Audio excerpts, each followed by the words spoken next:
teleporting. Let's go ahead and stab people. Stab, stab, stab. Alright.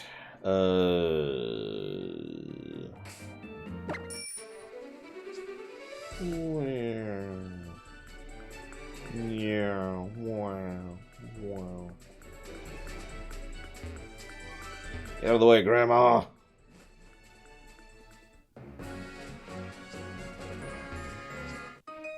Wait, what? No! I wasn't ready. No, this is it, Little Billy. This is where we are.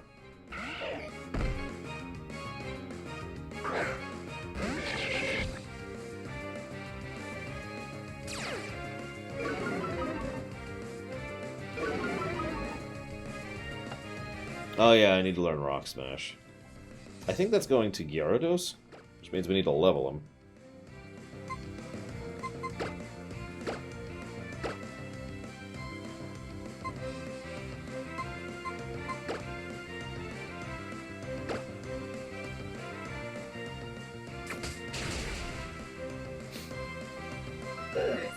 Which is sad, isn't it, Undead Elvis?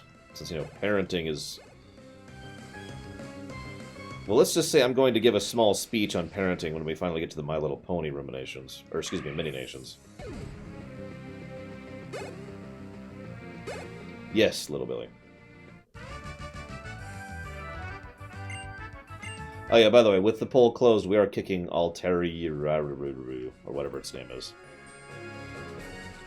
Don't actually remember its name. One moment.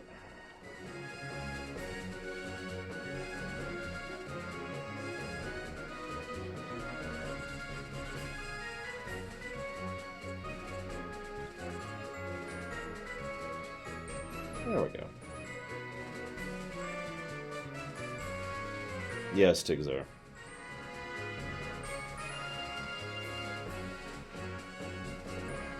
What'd you do, Max Time?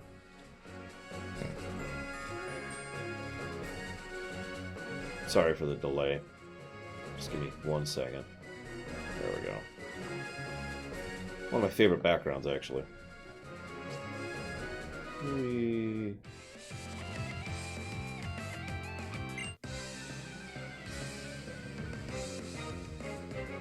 I mean, FIFA whatever is rated E for everyone, I think. That's because we don't have them yet, Alex. But soon.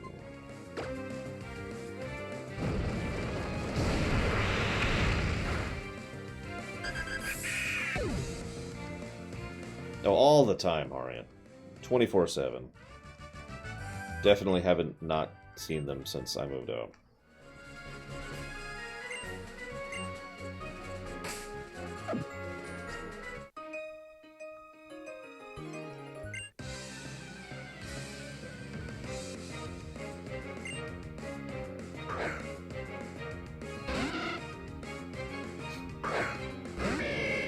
That would actually be funny to me.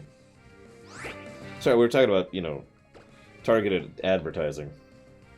Imagine, you know, they're like, oh, you like Pokemon. And they're like, what else is Pokemon? They start giving you Digimon ads.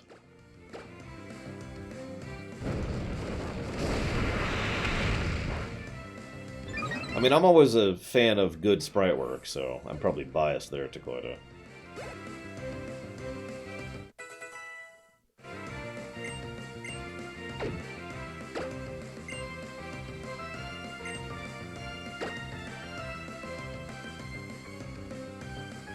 Bragwin is 19 right now.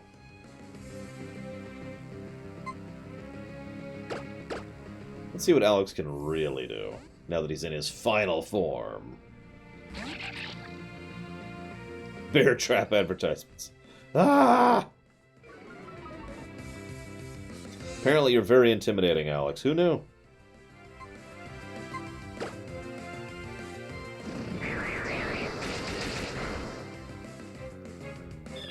I mean, Steam already kind of does that, Tigzar. I can't tell you how many times I've looked through my queue in Steam. I stopped doing that, like, this year, but I would look through my queue, and it's like, because you liked such and such, here's this random weird game of bizarrity. I think you got this, Alex.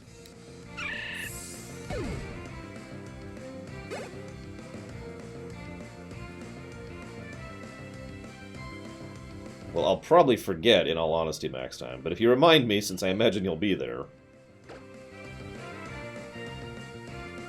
whatever. Actually, I've had the same thing happen, Sonic Doctor. Not a full hentai game, but it was a PG-13 hentai game. You know what I mean? Some kind of visual novel thing. I don't ask me what it was. This is months ago, so I don't remember.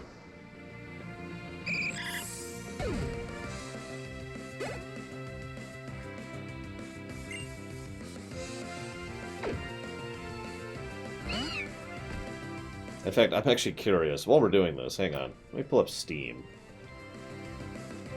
Like, is the queue even a thing anymore? Wait, Alex? Alex, no! Do not fall in love with that amazing cat. It's too cute. Let's see, is there a... Ah, here we go. Discovery queue. Okay, what do we got? Ion Fury. And why is this here? Because you liked female protagonist. Okay, next.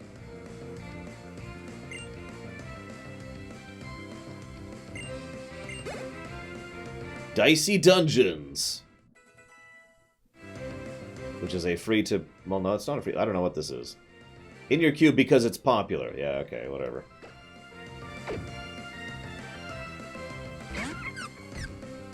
Next one. Shortest Trip to Earth because it's popular.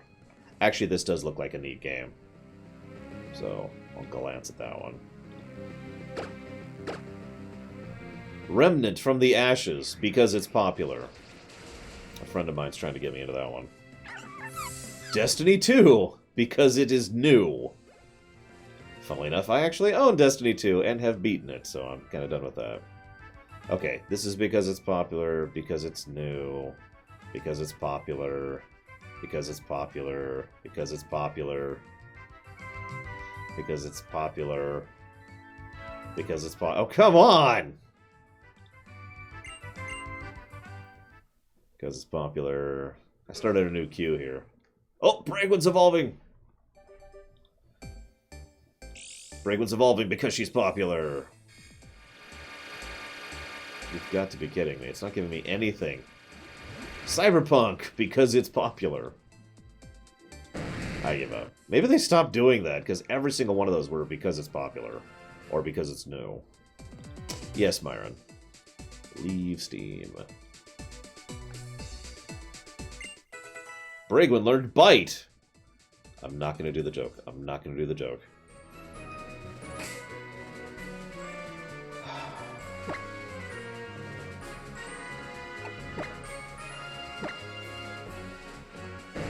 So what do we got here? She has Intimidate. Bleh.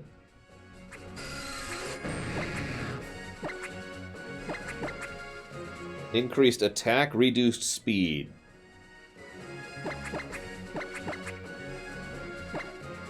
Get that up there.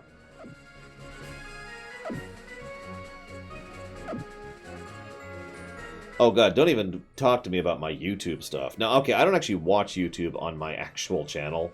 The main channel, but if I was just to pull up YouTube right now, let's see what it's got in my recommended queue here.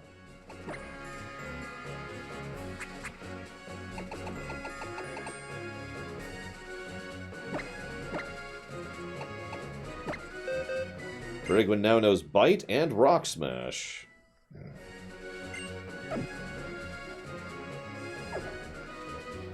Okay, so what do we got here? First of all, I have an ad for YouTube TV, which is showing me a American football thing. Next thing is a lot of Fox News stuff. After that, we have Yang Ya. Okay, I've watched him. Dorkly, Calvin Romain, I don't know who that is, and Jacob Galler. I have no idea who these people are.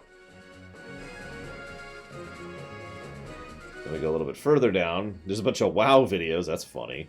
A bunch of Star Wars videos, Game Dumb's Quick videos, and Review Tech USA. That makes sense.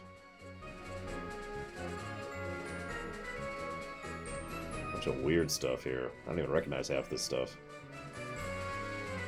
Anyways.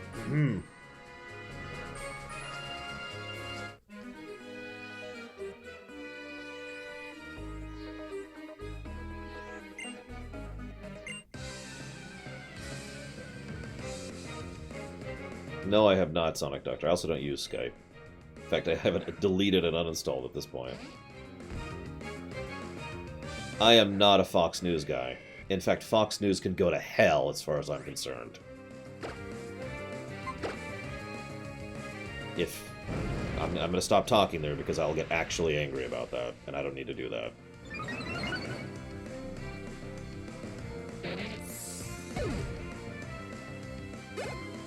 This is why I found it so amusing on Dead Elvis that there was a Fox News thing in my YouTube.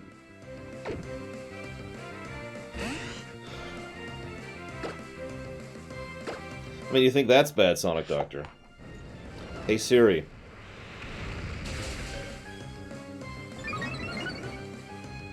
This thing is always listening. 24/7.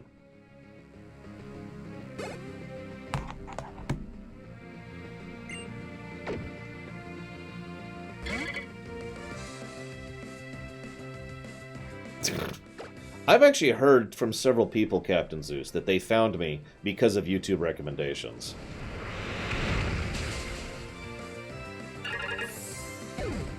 Go figure.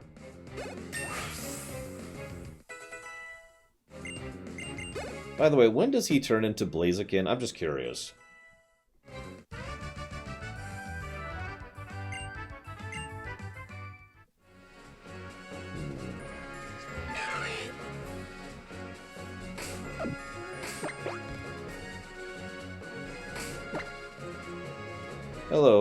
Hello, worm. Okay, we got a ways to go.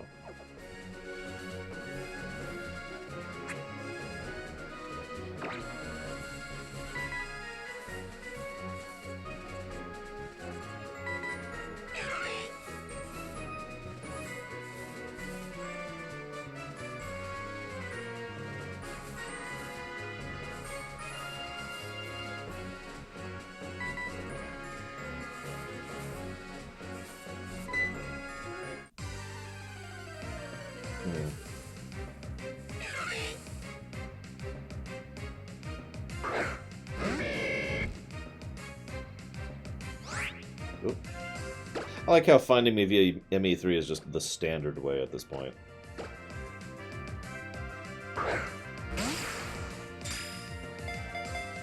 Who needs hair anyways, am I right?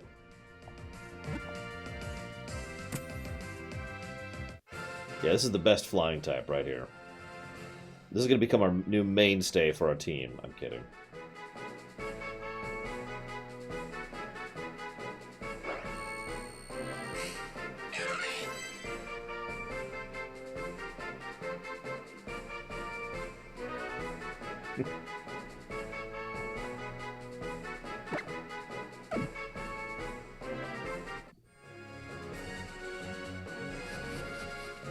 I mean, hair's cosmetic. I'm cool with that. I mean, we all care about cosmetics. We play video games. I get it.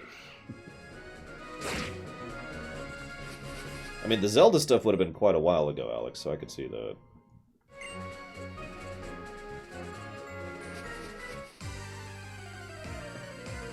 Yeah, I do too, Blow Wolf, but it's not like I can do anything about it. Not really. Oh, good to know, Alex.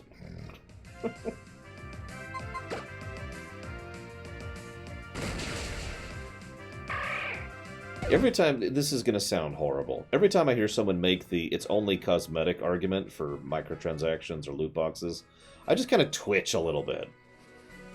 Like, we care about cosmetics, right? Like, that's a relevant thing in gaming as well as in real life.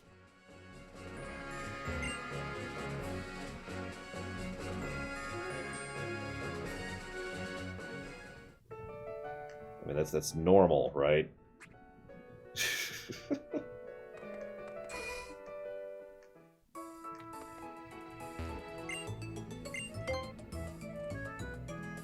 I mean, God's sakes. I know not everyone cares about cosmetics, but I usually put thought into what I'm wearing, even if I'm just going out to the grocery store.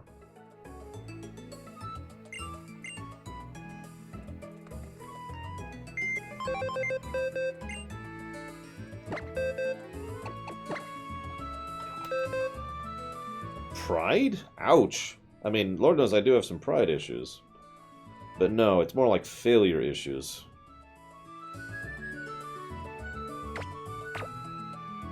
I was coming here to do something specifically.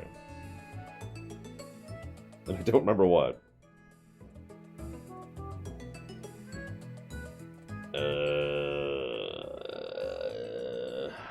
I really can't remember what I was coming here to do. Whatever, doesn't matter. What noise? Dakota. No, Plutonia. Although if you type in ! rating... Oh yes, there's a Pikachu with several skins, Dakota. Yeah, that's a thing. If you type in # rating Plutonia, you'll get a thing. Well, little Billy, we're going to get a Flygon and a Skarmory. Or not pound, sorry. Bang. I always get pound and bang confused. I don't even know why. Yes, bang ratings. Or rating. Or review. I forget what else.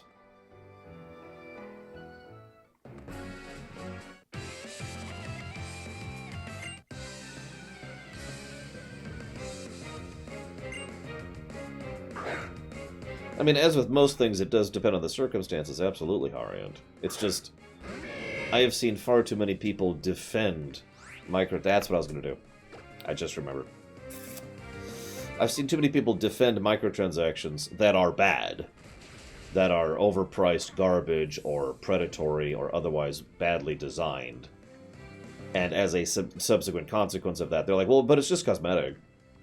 I am not on that team, to be completely clear about that opinion.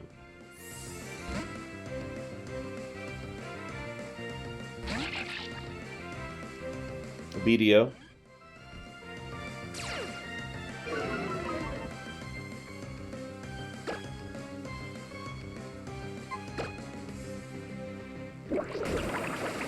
Ah, Black Desert. Gotcha. I haven't actually played that, although I'm aware of it.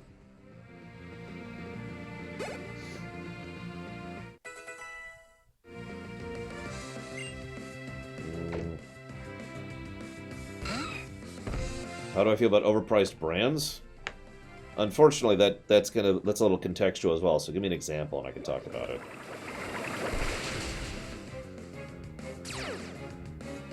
Freaking sturdy. You almost had him, Alex. Ooh. What the heck is Supreme?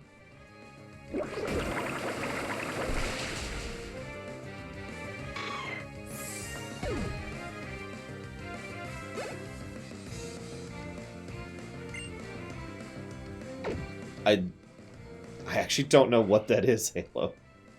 I've never heard of that. 'Cause I'm a dummy, apparently. The problem with Gyarados, Alex, is that all 4 of her movesets are spoken for, and all of them are going to be in HM.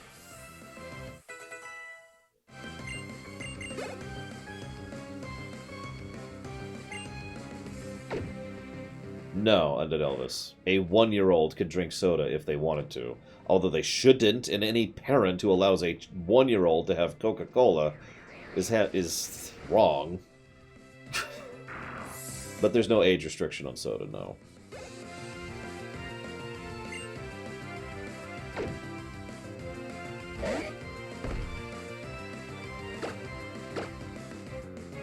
Alright, so I don't know what Supreme is, but I'm going to use something that I think is similar to Supreme. It's called Nike. Somewhat recently, I had to help a friend purchase new shoes. And we were trying to find very specific shoes because she has feet issues. You know, there's ankles, bones in the wrong place, cartilage. You get the idea. Uh-oh, Huanta is evolving. So we found pretty much the exact right sneakers for her, but they were Nike brand. So we then spent the rest of our time there. God, Golbats look terrible. We spent the rest of our time there trying to find her a non-Nike brand equivalent that did the same thing for her feet, because the Nike shoes were $300.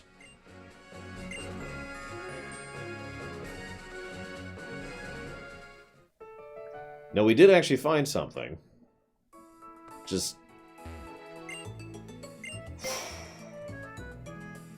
See you around, Alex. Have a good one.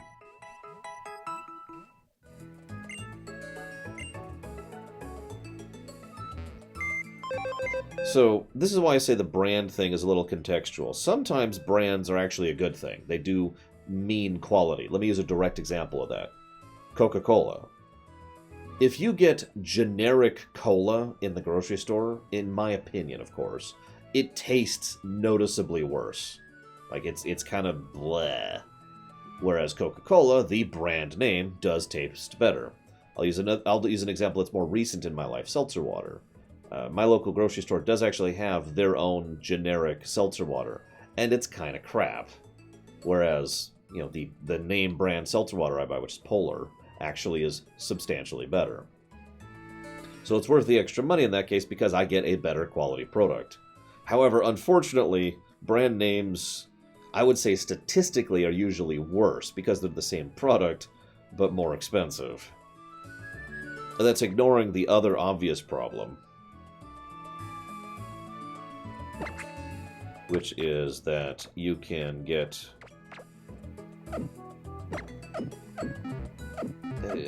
in addition to brand names, there's also the problem with... I don't know the term, and I'm trying to think of it. That's why I'm stuttering here so much. Like if someone were to put a picture of the Hulk on a pencil, and they could sell that for more because it's a Hulk pencil. There's a frickin' term for that, and I can't think of it.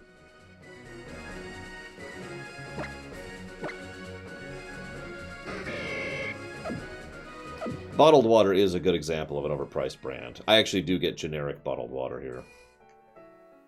I just realized I screwed up. Copyright tax. I mean, kinda, yeah. It's the licensing fee that makes it cost more. We'll put you out. Well, hang on. He's level 25. 30. 20, 22, 25.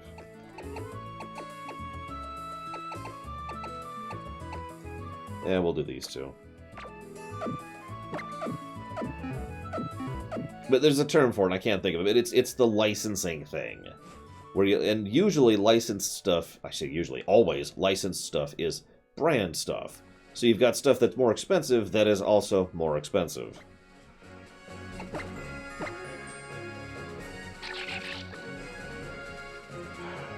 Could someone write this number down? 1504.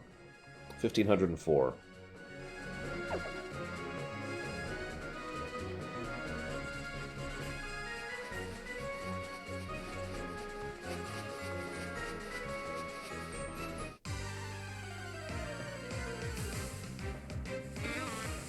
Not really Harriet, no.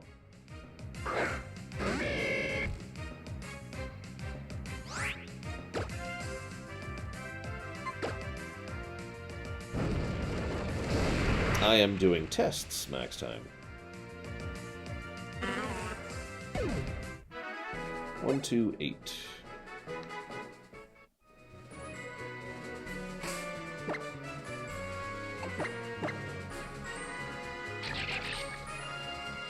What was it? 1504?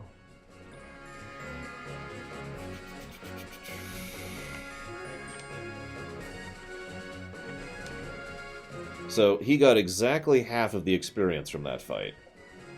64 experience.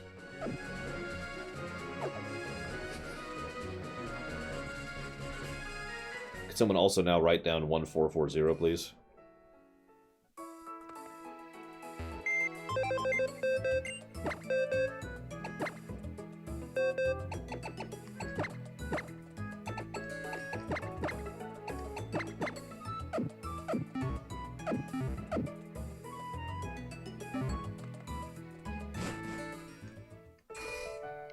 You probably already see what I'm doing. But I like to know how stuff works when it comes to games, because I'm a weirdo. Did I already capture one of these? No, I captured the other one, didn't I?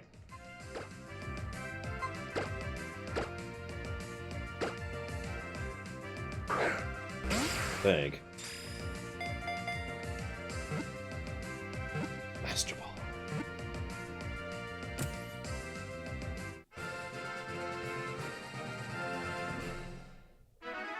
$260.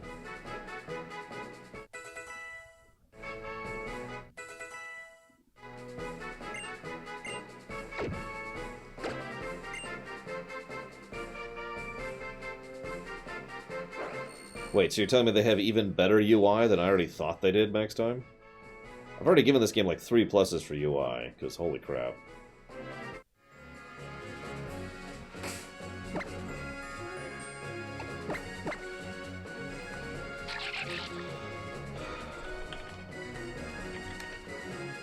Yep, still straight 50%. So that is 100% confirmed. Doesn't matter how many Pokemon I have in the group, they all get 50% of the thing. So there's zero detriment to having as many Pokemon in the party as you can when you have Expshare on. That's awesome, in my opinion.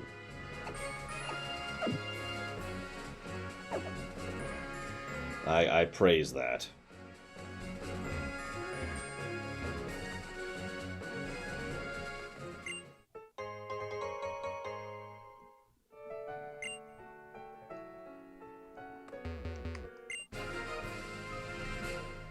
A what?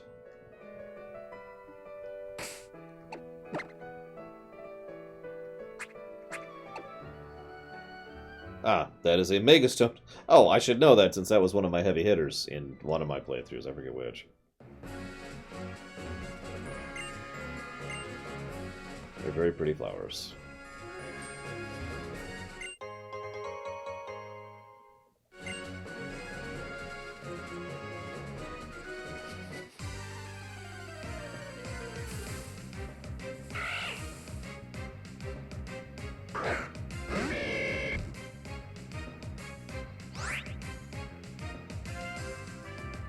So I'm guessing you mean the little gray symbol in the upper right by its name. I gotta be honest, I don't think I ever really processed that in this one.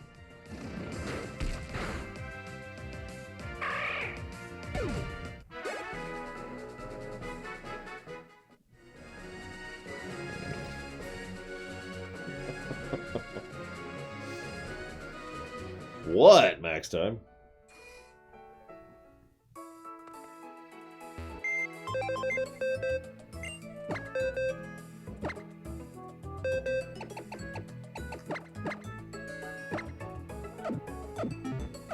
I believe you, Max Time. I do. I have no distinct memory of that.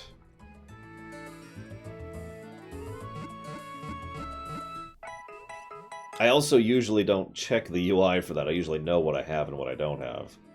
I've only had an issue here because there's so many Pokemon that are very similar to each other yet aren't quite, like the 2 Singer Pokemon. Or whether I have plus or minus, you know.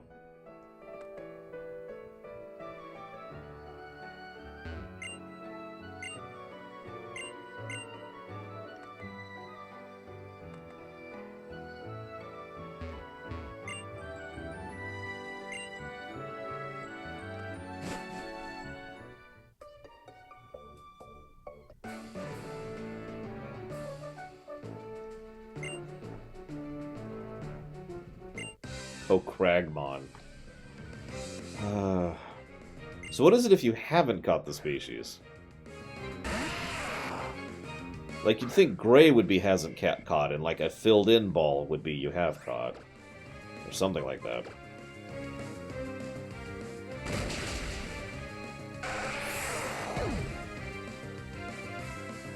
Oh, there's just nothing at all. Okay.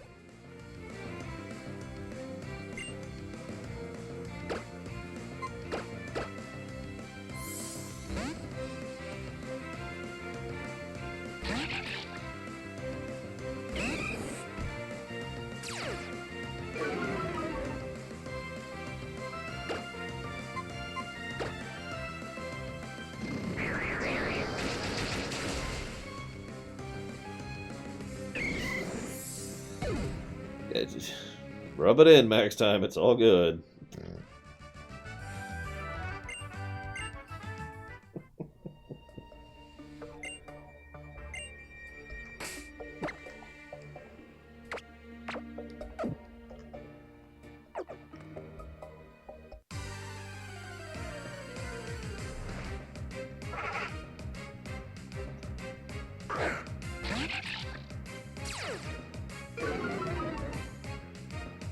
I mean, now that I'm looking for it, it's pretty obvious. But yeah, I'm pretty sure I haven't...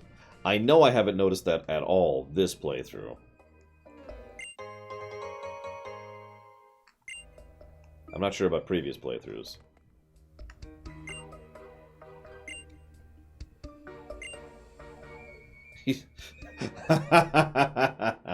The martial artist isn't just doing it to see his girlfriend. Of course not. I mean, it might add a little motivation.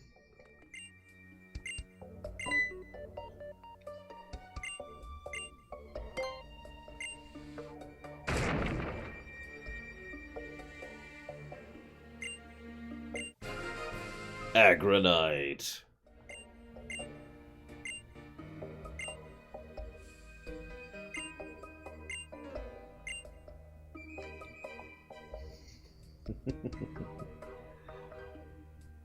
It's very difficult, Sonic Doctor.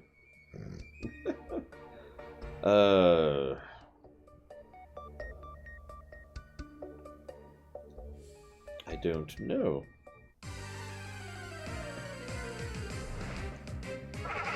Yes, I have, Captain Zeus. What's your story? I've never played in one. I've only run one.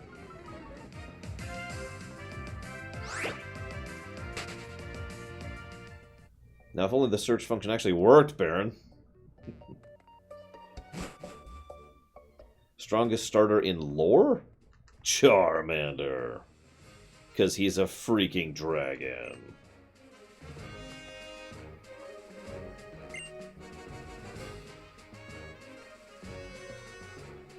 I'm kind of being serious.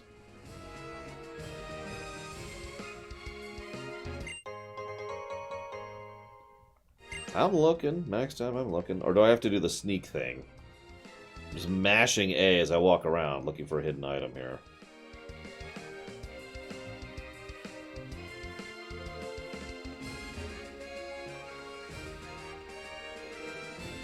Mash, mash, mash, mash, mash, mash, mash, mash.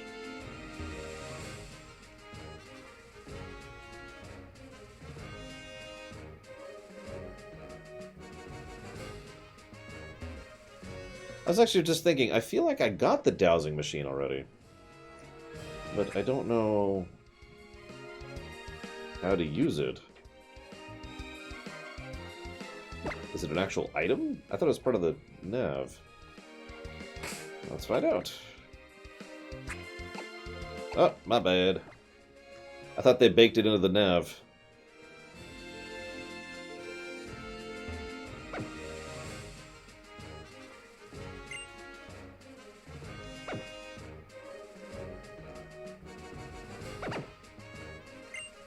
Get out of the way, you asshole!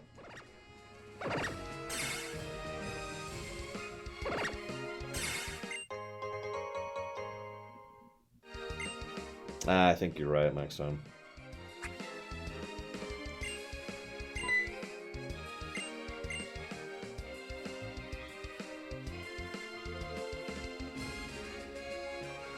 That's weird, but okay, whatever.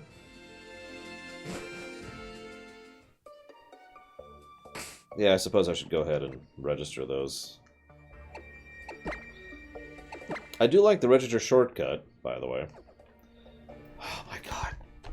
At this rate, we're going to be like 15 negatives for Pokemon Shield for things it doesn't have from previous games.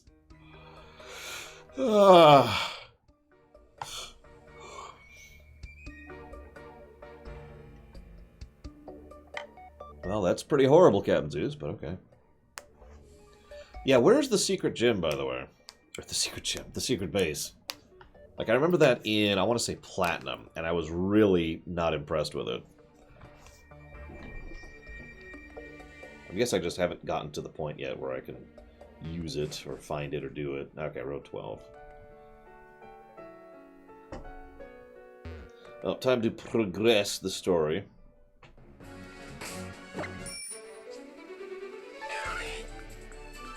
Yeah.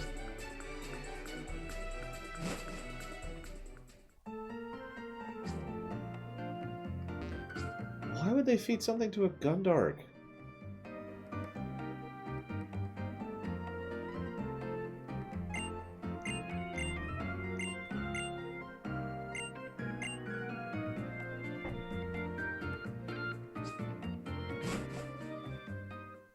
I don't know if I do, Baron.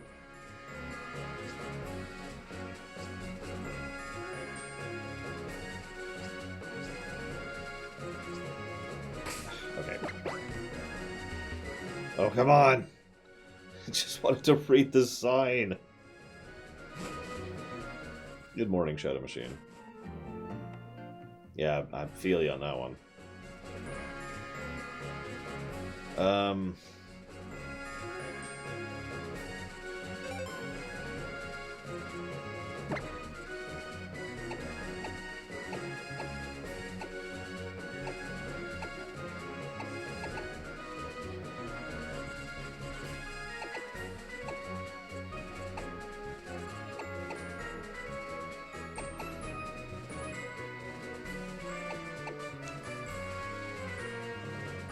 Interesting.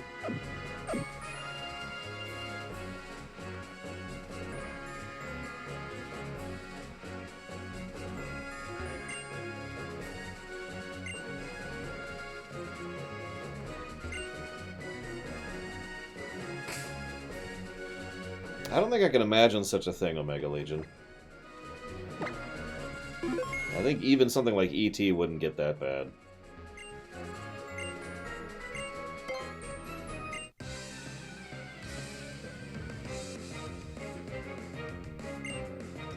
So you mean they're chaotic evil, Captain Zeus, is what I'm hearing.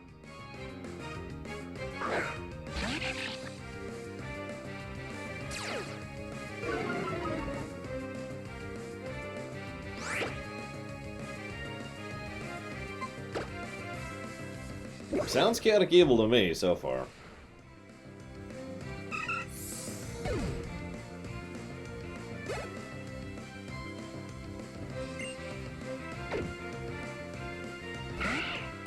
It's horrible next time, but kind of cool, but horrible. Horricool. Coolable?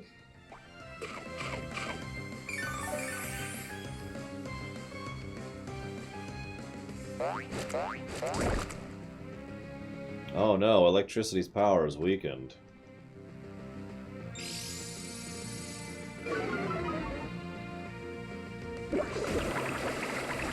Deprarius. Yeah, okay, I'm with that. It's better than Hilarious Sing.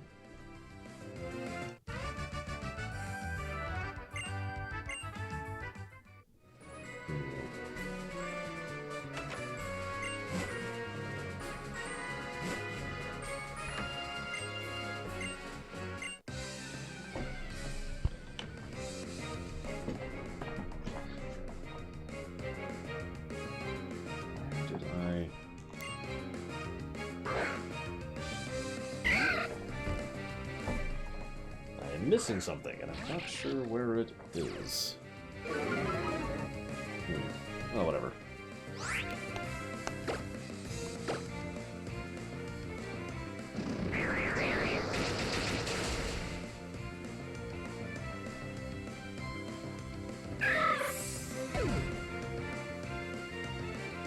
This will do.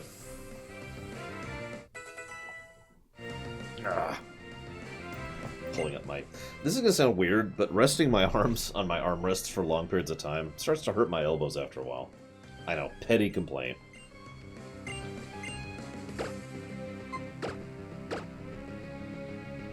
This happens when I'm playing PS4 as well. Or anything that isn't the Switch, basically. Yeah, what the heck is bulk up? Nope.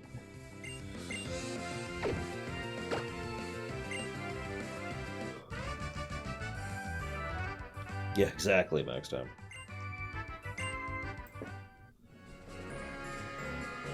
We've beaten a man and his wife. I almost said husband. Now to beat the kid? Of course, the kid's better than the parents.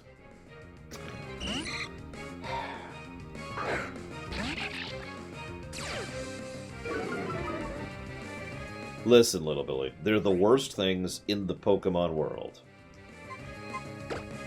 I mean... I thought we were going to go up to Grandmother first, but she will be the ultimate firepower. Which actually makes a lot of sense.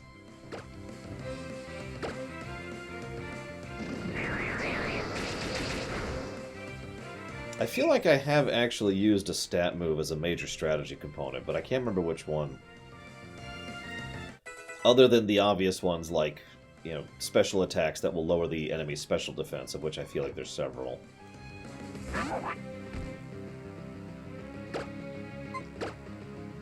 What's Quiver Dance do?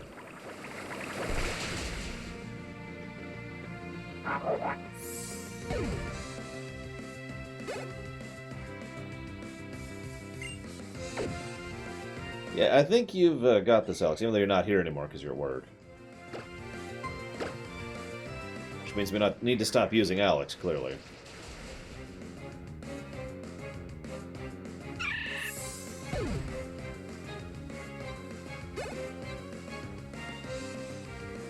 Exactly, Max Time. See, I'm glad you understand, finally. Now, I was actually thinking about this last night, Max Time. Really? That was actually really fast. Not that I'm complaining.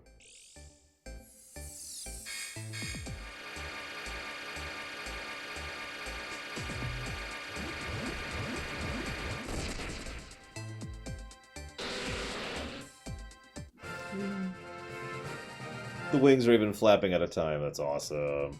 Crobat is amazing.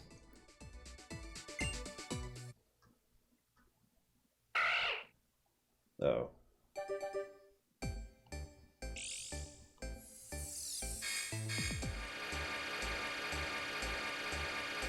Oh, excuse me. I think like 5 levels? I forget if you're 32 or 31. And Aigana became awesome. So I was thinking about this last night. And you're gonna make fun of me, but I had the thought... Pokemon... I've said many times the Pokemon world is better than the real world in every way. And I mean that. Sincerely.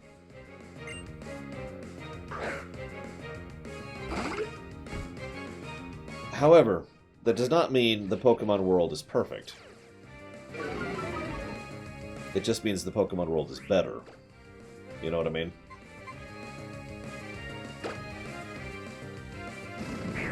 And no, I have not next time.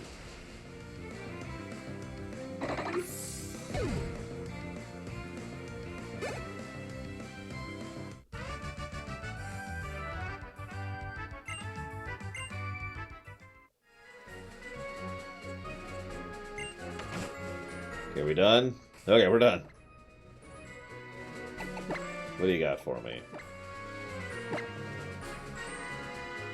Whoops.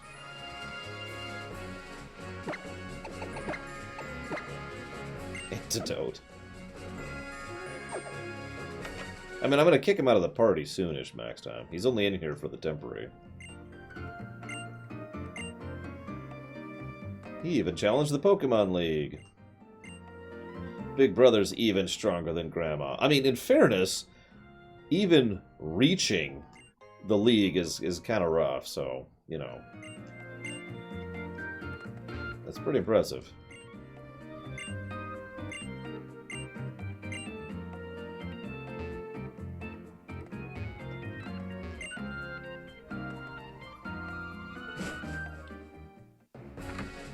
Yes, Sun and Moon, Johnny TTV.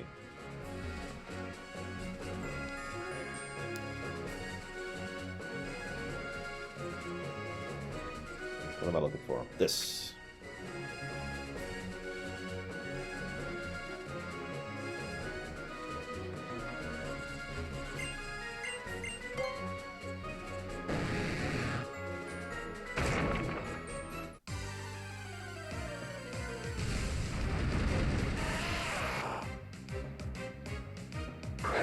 Yeah, but they can't max time. Yeah, I've actually heard of the, why don't they have a full team question many times. The truth is, it makes perfect sense for any non-competitive player in-game, in lore, I should say, any non-competitive trainer, to not have a team of 6. That makes perfect sense. What does not make perfect sense is why all the competitive trainers have less than a team of 6. So that I got nothing on.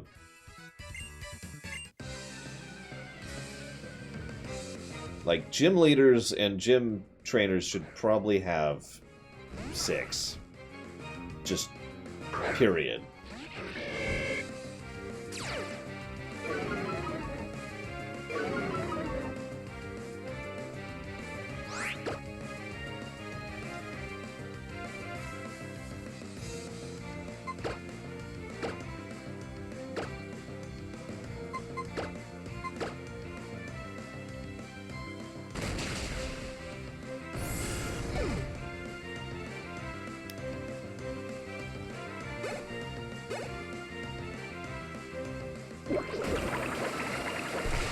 Well, I mean, think about it from a lore perspective, Little Billy.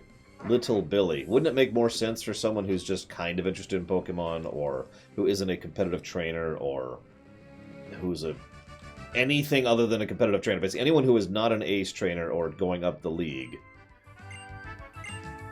would probably just have their favorite, or maybe their favorites, which is probably not the full team of 6, right?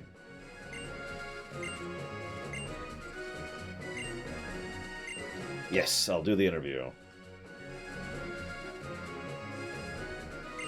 Yes, you did, Malachor, sorry. Alright, I need to describe my thoughts on the battle here.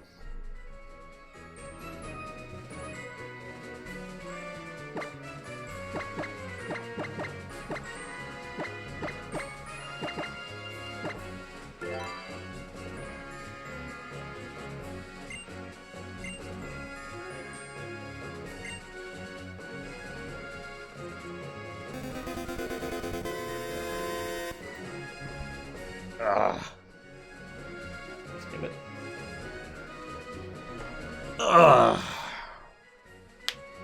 Thank you very much, Castle. But not you, Shadow Machine.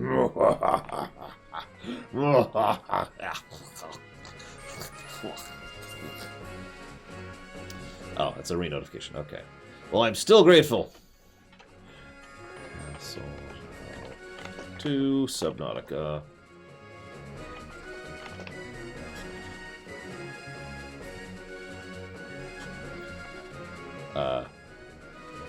Below 0. That's it. I guess I could just put Subnautica. Thank you very much for the sub. And I put that towards Subnautica. Much appreciated. But no, let's be real for a second, guys. There is no lore explanation for the team of 6 at all. So, I am relatively comfortable accepting that that is a pure gameplay and story segregation thing. And I always have.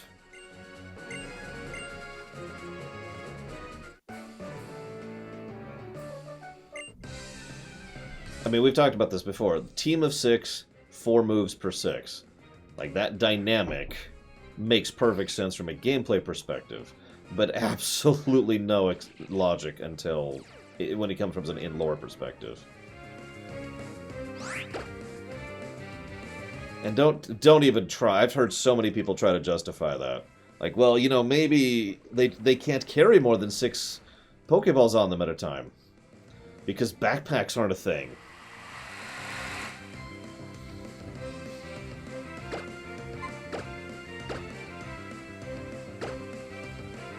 Did he really encore me?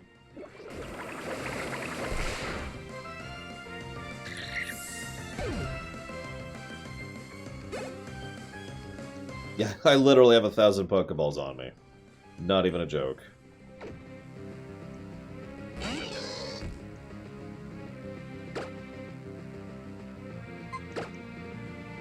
Ah, he encore. I'm still under encore. How long does encore last?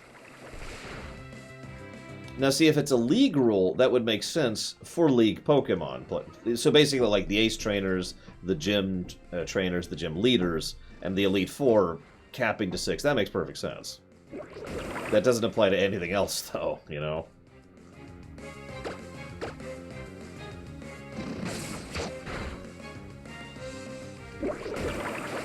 And we could try to argue cultural drift.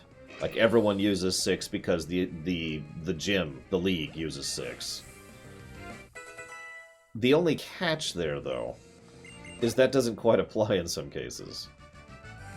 Now, that being said, you know what would be kind of cool? Imagine if you're fighting a team leader, and the team leader decides to throw out 12 Pokemon. Like, or something, right? Because they're not following the league rules. What I'm trying to say is you could use breaking the 6 limitation as a gameplay mechanic in specific cases where it would make sense to add to the difficulty or variety of a particular fight. Yeah, or have multiple teams as backup or something. There's things you could do with that, rather than making it so that every single trainer you fight in the entire game is limited to 6.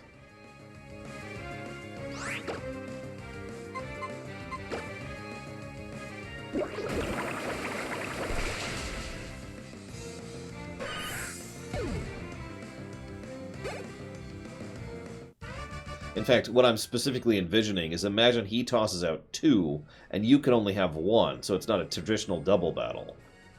And so he's got 12, and you have to break through his 12 with 1 out at a time. You know, something like that.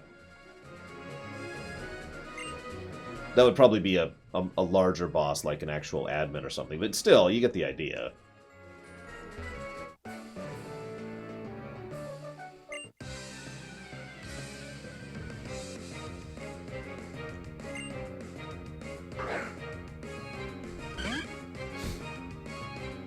I mean, I'd probably go with my favorites, Captain Zeus, honestly. So, gosh, let's see, that would be... So we'd have Gardevoir, Crobat, Leafeon,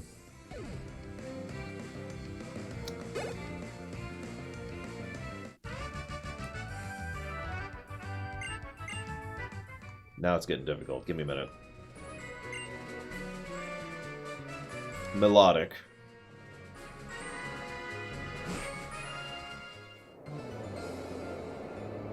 No. Okay, it's getting really hard to pick the last 2. So I'm going to pick those 4, and just those 4. Uh-oh.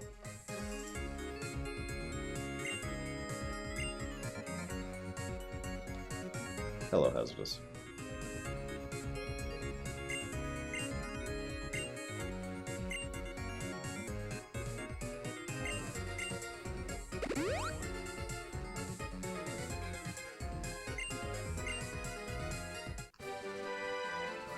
Oh, there's strength.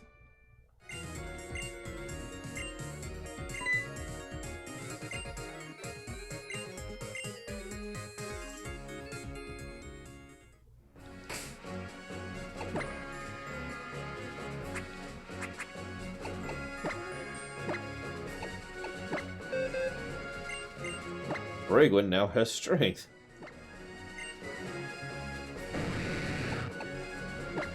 I guess Braygwin can forget Splash.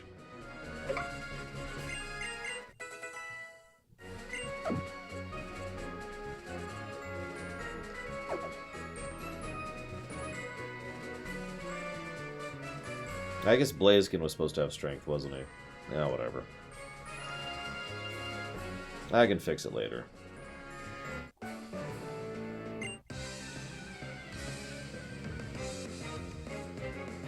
Splash Z. The most amazing ability ever.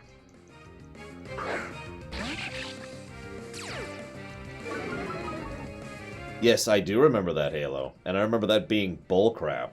If we ever do a in-depth classic of Gen 1, which we're not doing, by the way, because screw that. But if we ever did, I'm pretty sure that game would actually end up being a net negative. I mean, Gen 1... Gen 1 had problems.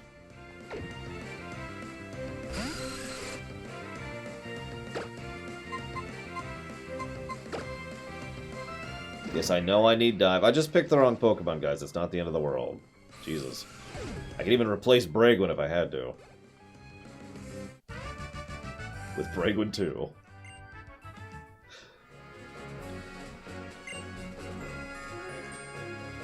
Oh, here we go. Special report.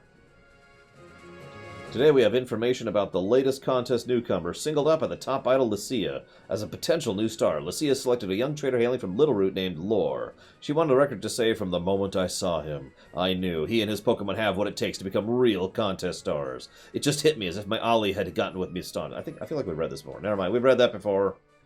Repeat. God, I hate reruns.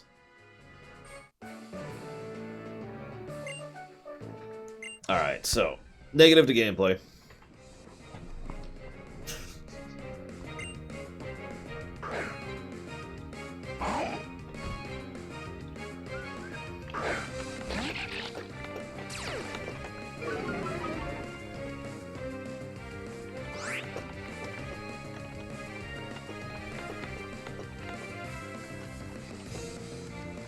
And plus to gameplay. What am I fighting? I don't even know what I'm fighting. Sure, do that. No, I already did the HM one.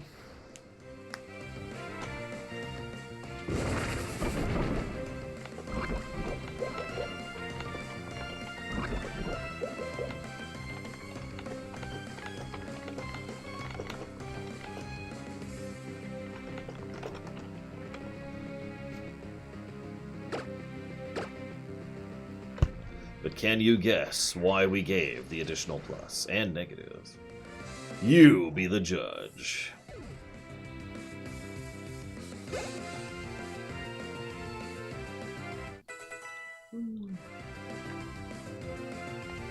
It's funny.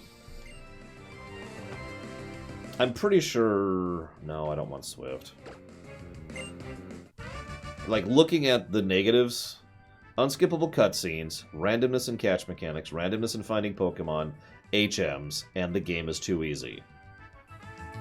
Almost all of those, debatably all of those, are just, it's a Pokemon game. 5 negatives for being a Pokemon game, a typical Pokemon game.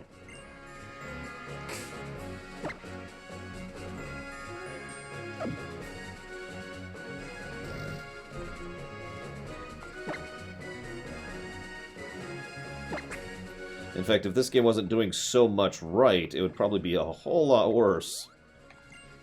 Hi, Nymph. Oh, here we go. Seeking trainers.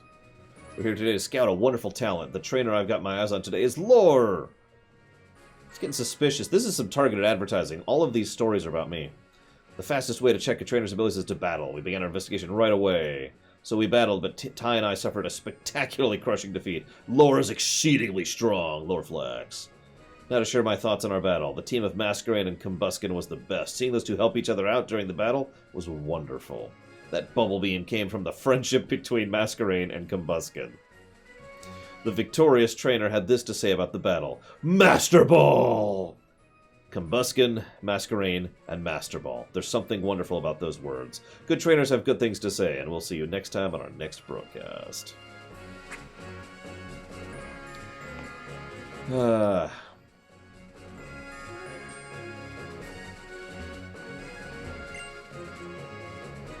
Apparently hazardous.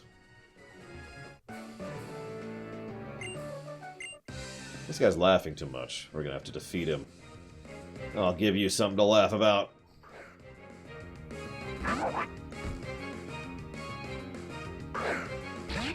I mean, I'm fine with iterative design. I really am. It's just part of the point of iterative design is to iterate.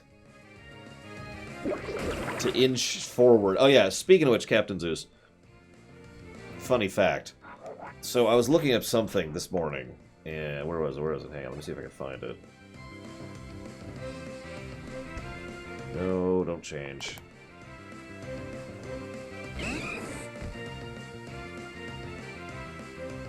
I mean, I guess my point, Blue Wolf Alex, is that I am not trying, barely paying attention, and just breezing through this without effort.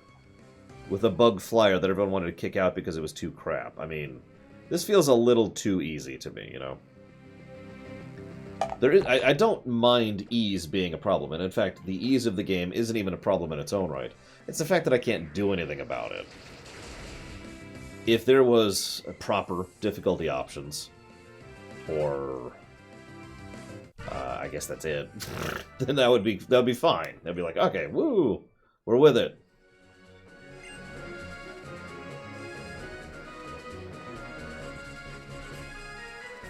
No, Dark Souls is just a bad game with no story. Kidding. But I do have to share something.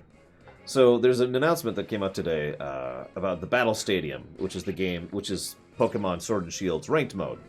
It looks like it's going to be a step up from the ratings battles, which was in... Let's do this one. Which, blah, blah, blah. It's going to be using competitive play, yada, yada, yada. There's a 5-tier ranking system in the battle system for Sword and Shield. The rankings are Beginner, Pokeball, Great Ball, Ultra Ball, and Master Ball. Now that's kind of it. It's a pretty typical ladder system. But I have to admit, given the current circumstances, I found it wildly amusing that the main... The highest tier is going to be called Master Ball. Now, let me predict Blue Wolf Alex's response here. Well, why don't you turn off X-Share and therefore be lower level? Problem is, X-Share isn't really going to make me lower level. Well, let me phrase this slightly different. So I can make the game harder. It's going to make the game longer. And I suppose that's the problem. And I brought this up during Let's Go as well. It's not like they can't do difficulty in Pokemon games. We've seen this. All they have to do is have the AI be designed... Listen to me, all. What they have to do is basically design the AI as if they're a person. To have good builds, good abilities, good items that they're held, with good Pokemon, with good abilities, or good... whatever. And have the AI actually use those correctly in conjunction with their... We've seen this. This is a thing. It's not like that's not a thing, and hasn't been since at least the GBA era. Like, I'm pretty sure Gen 3 is when that really started becoming a thing. I could be wrong on that. Now, I do understand that that would be more time and effort to do that for every trainer in the game. I get that. I don't want to sound like I don't. But in a way, that's kind of my point. I mean... Whoops. No. This is... Pokemon, right? They have... Oh, I don't have the gym. Right. I don't have the badge. They have an inordinate amount of money and backing. They can take their time with a game. They can put a lot of work into this game. And they could say, you know what, we're going to push this back another year because we can. You know? There's no time and budget deadline with a Pokemon game. You know what I mean? So, in my opinion, in an ideal world, they would just design those AIs and those builds for everyone in the game as an option. As an option, as a difficulty option. Here, you want to have a challenge? Here's challenge mode. That would be great, in my opinion. I don't think they really have one at this point, Hazardous. I'm not sure they need one at this point. I mean, Metroid Prime 4 was discontinued and started from scratch because Nintendo can do that! You know? Because they can get away with that. I suppose Pokemon does qualify. That's a weird thought. Hi, Platy. Where the hell am I? I'm actually starting to lose track of where I am. Okay, I see where I am.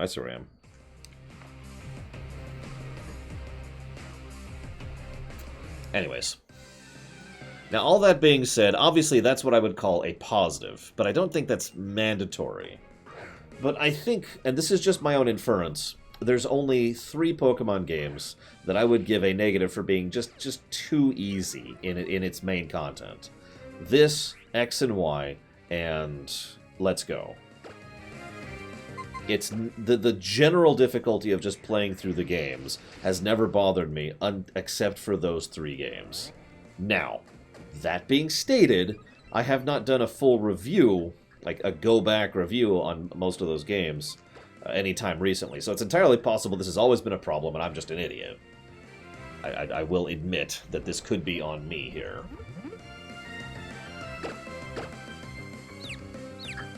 Although, I will admit I have distinct memories of being at Lance in Gen 2 and being really angry as he curb stomps me.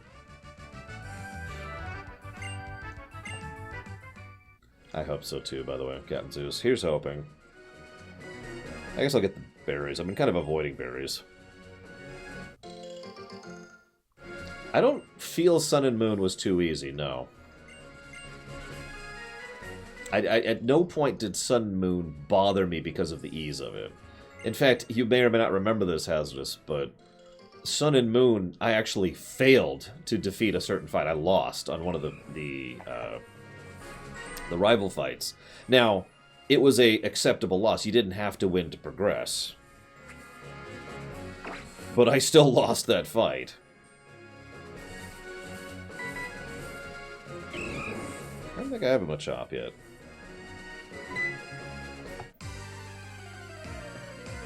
Yeah, the Alolan Raichu, which just swept me. Just completely curb stomped me. Pissed me off, too.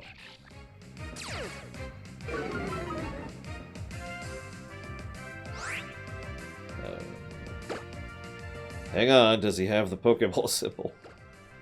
Now that I know to look for it, I'm looking for it.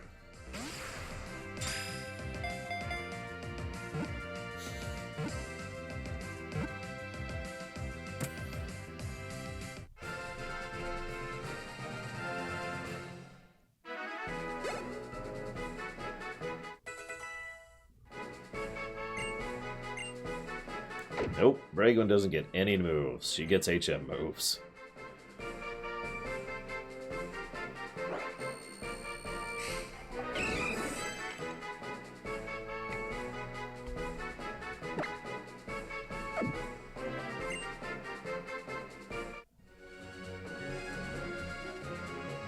So, according to that Pokedex entry, a Machop can wield 20,000 pounds.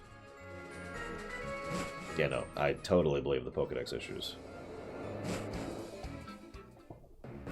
That could be true, Blueophalix. I mean, we did build a team, even though we're doing a challenge. I mean, we did that in Let's Go as well.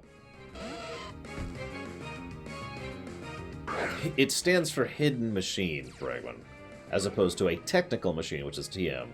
I have no idea why they called those, because that makes no sense to me, personally. Let's go with that. But it is a... So an HM is a combat move that is also used out of combat. A technical move is a combat move that's basically only used in combat.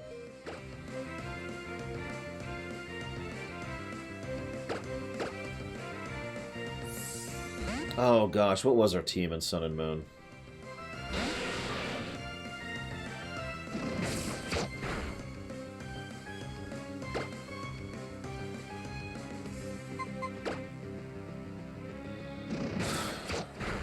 I don't even remember.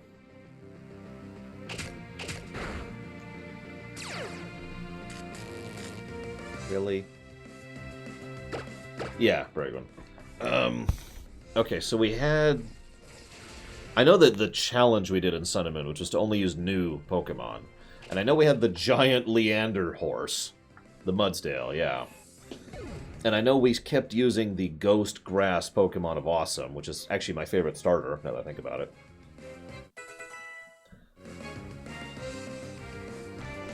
Really? I don't remember the rest of our team in that one.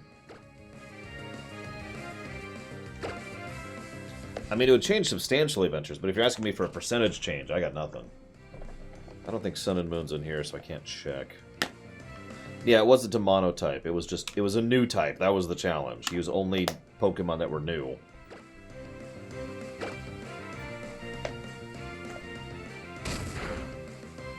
I feel like we did get the Dragon type. Like, pretty early on, I spent like an hour trying to get that stupid thing to happen. I hate paralysis.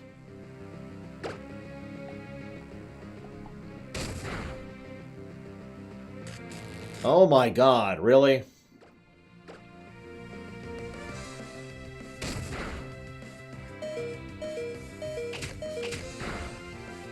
And it only does that much damage. Alright, fine, fine, fine. Get out there next time.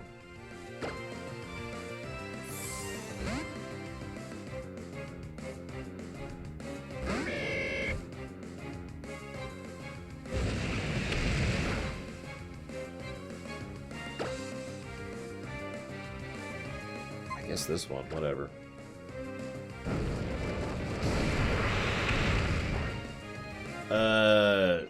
It would probably be the opposite, Ventures.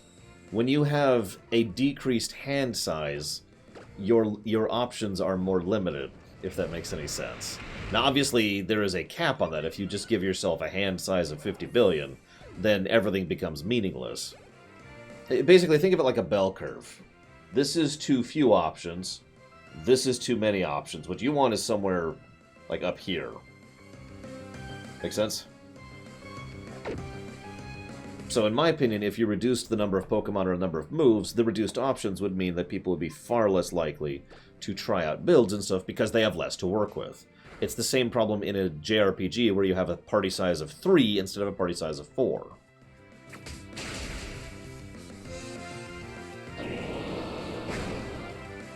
Really? Okay. Do you even have a combat ability? Yeah, you do. Headbutt, sure.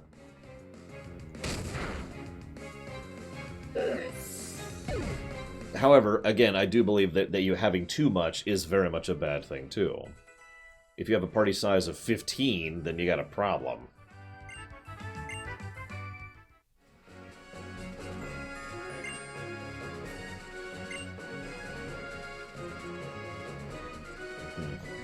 I'll be right back.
6, Baron.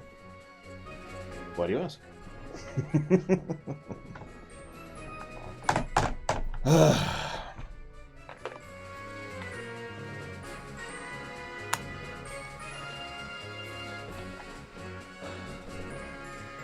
Well, that's because HM slaving is awful, Vendors.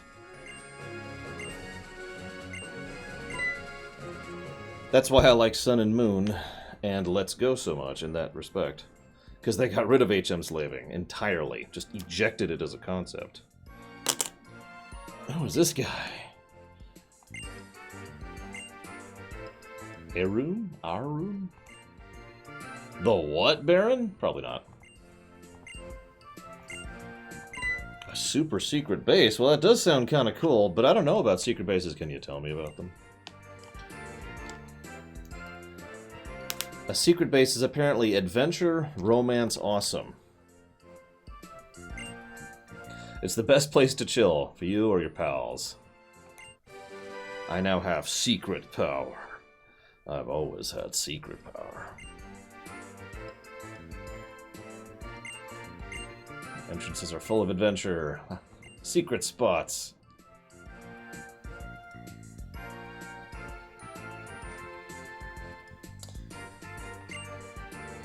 Doesn't look like you just climb up this tree. Not really, no.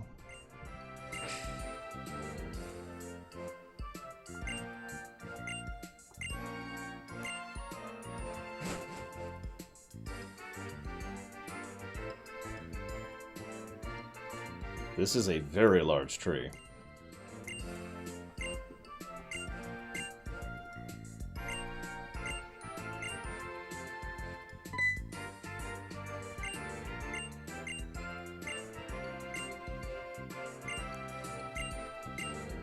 Tell you want to know my catchphrase, the one thing that makes me happier than anything else.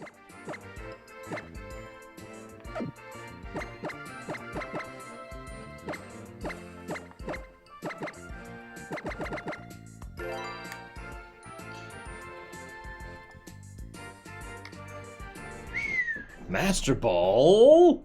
That's good.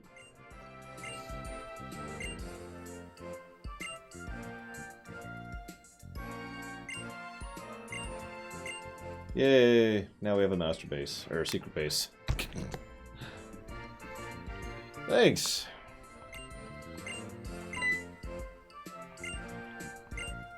Okay.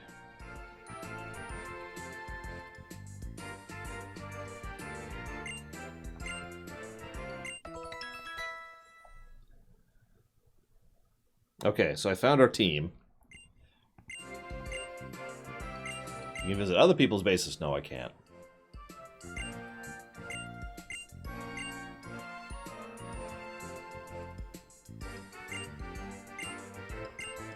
Okay, so this is our team in Sun and Moon. We had a Mudsdale, a Beware, a Shinotic, a Salazzle, a Golisopod, and Lunala. That was our team. That was actually a really good team, now that I'm remembering it. Which was, in no particular order, Lurker, Krenzler, Black Salamander, Joe Neutrino, Star Wars, and Leander. Of which, I think only one of those people still watch the show at all.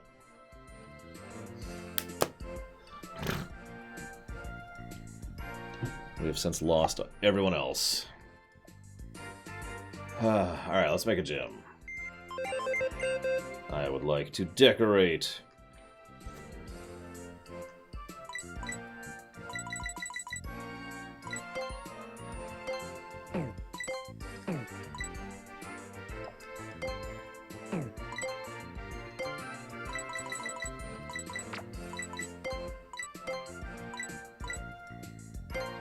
It will all be mine in the end.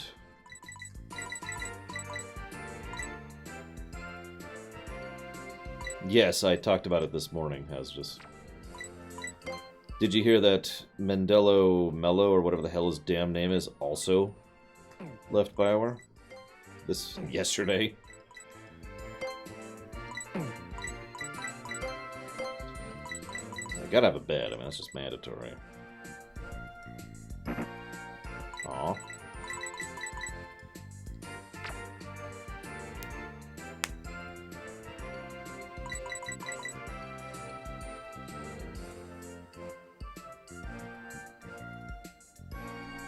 No, Baron. I mean, that sounds like an awesome game, but I mean... Yeah, it sells itself, you know?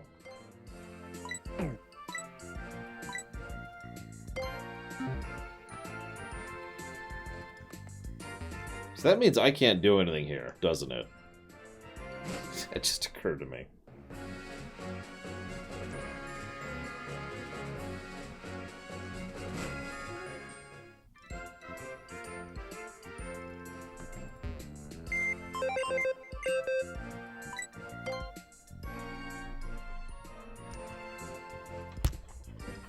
Hang on, I have a weird idea here. I mean, it sounds like the obvious to me, Baron. I know that sounds strange, but it would just be a management sim for me. You know, like Theme Hospital, except it's a Pokemon gym, and you have to manage your trainers and yourself, and you have to manage the Pokemon people coming in to challenge the gym, and you want them to get to a certain range, but you don't want them to get too far, because if they beat your gym too easily, you lose prestige. But if you're too difficult to beat, you lose prestige too, so you have to manage your own difficulty of your gym based on how many people are showing up. And of course, you want to make sure you're themed properly, because, you know, da-da-da, or maybe you're limited to a theme because of a challenge mode or something like that, and so forth and so on. It just builds itself in my head. That's why I'm so confused by the question. Pokemon Omega Ruby QR codes. And yeah, you gotta design the badge. Absolutely. How to catch any Pokemon using QR codes.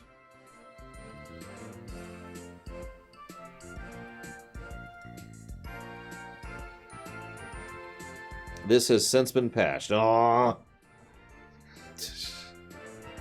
Damn.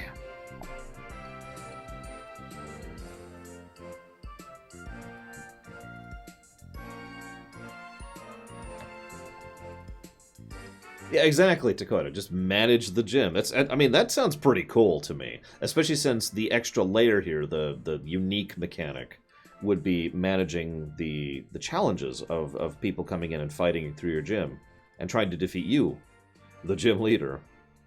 Or, if you wanted to do it even differently, you could make it so that rather than just managing one gym, you manage all of them. So you're in charge of a region. You're like the league head, and you have to manage all of the gyms. That would probably get a little crazy, though. And yeah, you could just have Pokemon in there, too.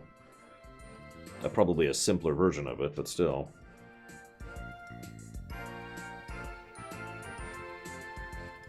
No, no, no, no, no, no, no.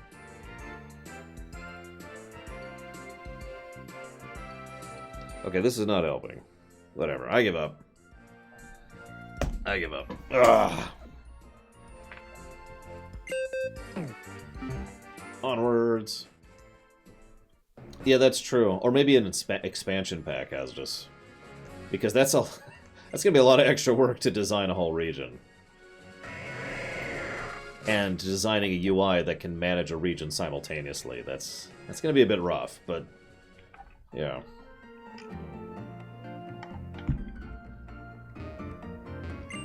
I do like the idea of adding a strategy layer to things.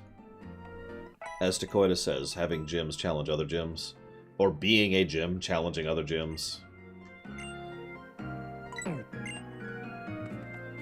Or, for example, imagine if there's like a standing, a political affluence, if you will.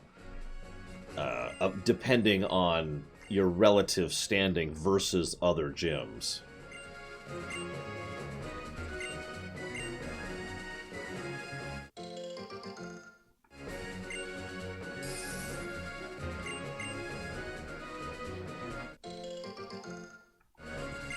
Now, of course, one of the things that would be a part of that is you'd still be restricted to your gym type. Like, that would be one of the core points. So, as an electric type, for example, you might always have issues with the ground gym, because they're always just going to be type advantaged against you, and that's just the end of that. But I do like the idea of trying to snipe trainers from other gyms. Of course, then you would have to get them new Pokemon, because they would have to be concurrent to your type. And so now you have that problem. Basically recruiting, to use an XCOM term, recruiting a new newbie and having to train them back up. That's true, you could try to... So that could be a strategy, trying to come up with overlapping types. So I mentioned electric earlier. And that's a bad example. I mean, the water gym would probably be easy mode, let's just be honest about it. Because water crosses over with virtually everything. In fact, I think literally everything. So having, you know, the water gym would be easy mode, and something like Dragon would be substantially harder, or Ghost.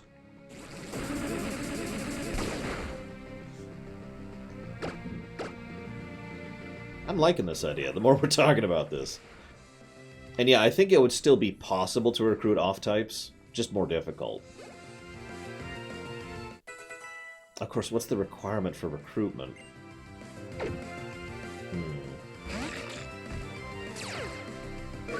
Hey! I actually rather liked that Pokemon. The Mawile.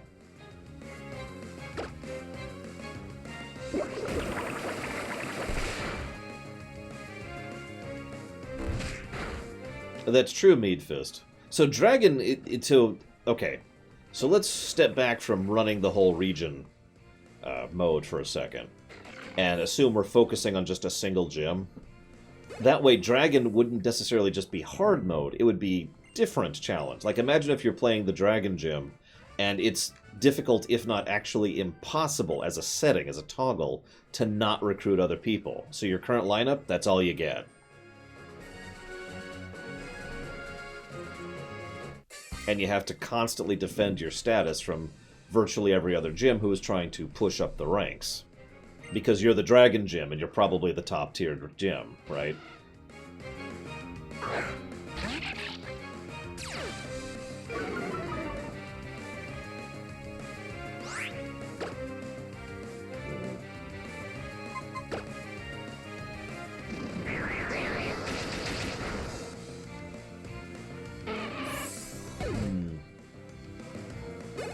Yeah, exactly, Dakota. That's kind of what I was thinking. I was actually specifically thinking of FTL when I was thinking of that.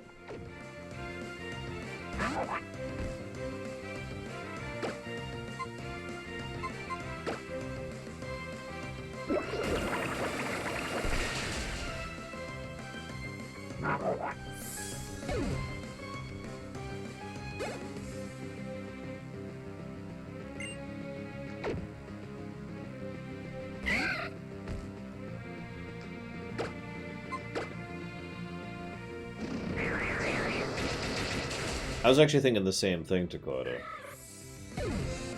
Like I mentioned electric and ground earlier. There's got to be something to balance that out, in lore as well as in gameplay. Otherwise, by natural default, the types are just going to kind of line up after a bit.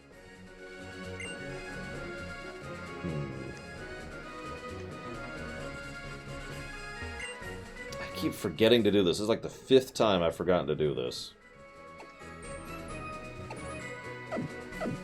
Whoops.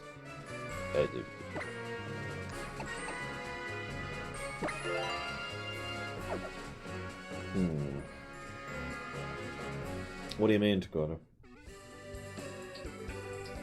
Ooh, a good song. Thank you, Max Time.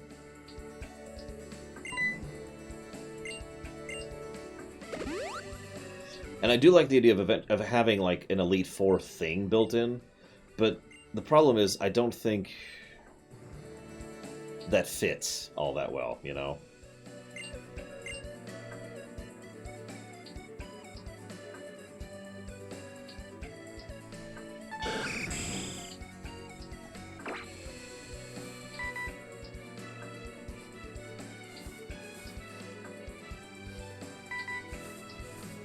Oh my god. Oh, I was just waiting to get a random encounter as I snuck over to it. Hi, Skarmory. That is some crazy luck right there. Nuzlocke run confirmed. I don't even have to worry about catching it, because Master Ball! Yeah, there would probably be a very strong no legendary rule. In fact, honestly, depending on how we set it up, there could be... Like, I like the idea that there's a not allowed list. Obviously, you know, there's type limiting, depending on your gym. But I do think some Pokemon should just be off the board entirely. All legendaries. But also probably other pseudo-legendaries. This Pokemon can fly at 190 miles per hour. Wow. I don't buy that for a second. Who wants to be Skarmory? Remember, this is an endgame one. We're going to be keeping this one for a while.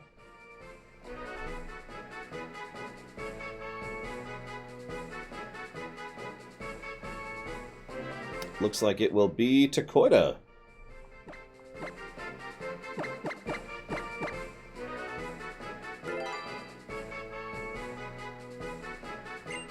No! And of course, I can't even get Takoida into the party.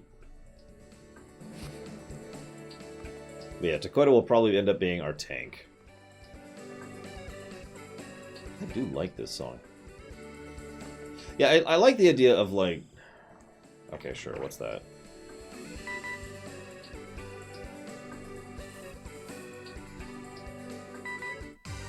That was another Skarmory, wow.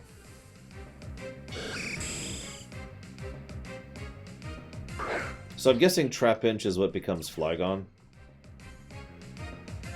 Okay, that's 3 Skarmonys in a row. This is getting suspicious, guys. What the hell? Let's see how tanky we really are there. Well, in that case, if I'm not mistaken, we are 2 routes from it, I think?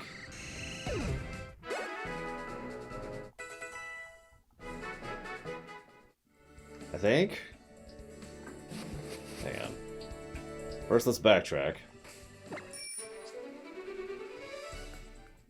I thought you were going for Rayquaza, Baron.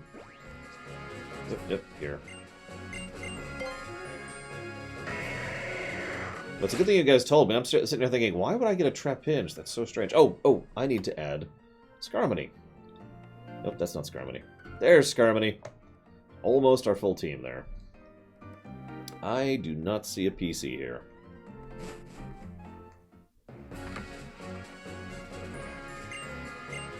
I know, right, Takoida?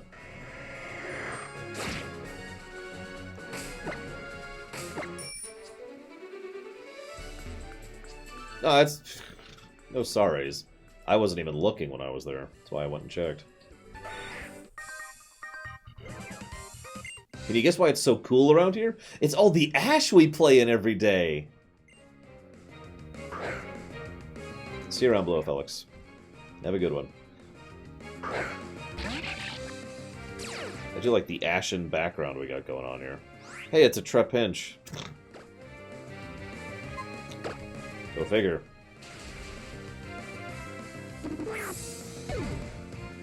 That's gonna turn into a Flygon? What the hell? Hey, Beat Nuki. Listen, volcanoes are super safe, yo. All kids should play around the base of... God, I can't even say that. Well, I don't have that cheat going, little Billy.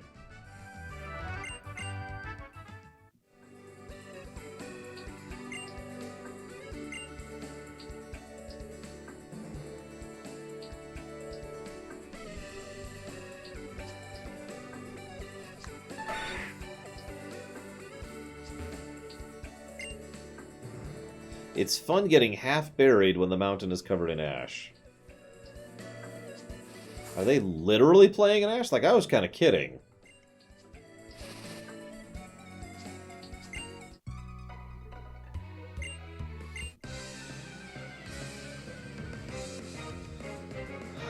Okay. I like being buried in ash.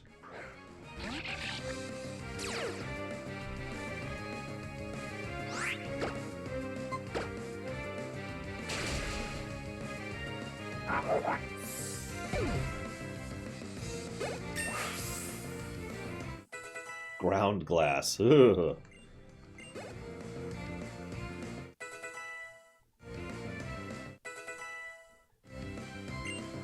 Yeah, sure. Learn Sludge. I don't care.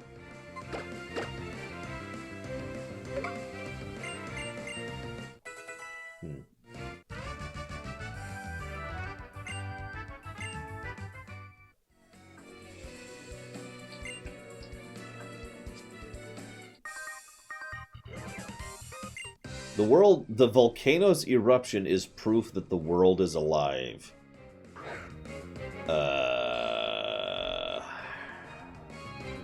Citation needed?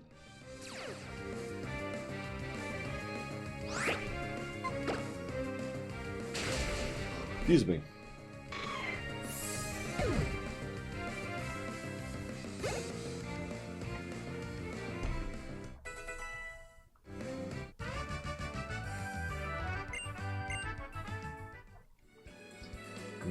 Delicious ground glass.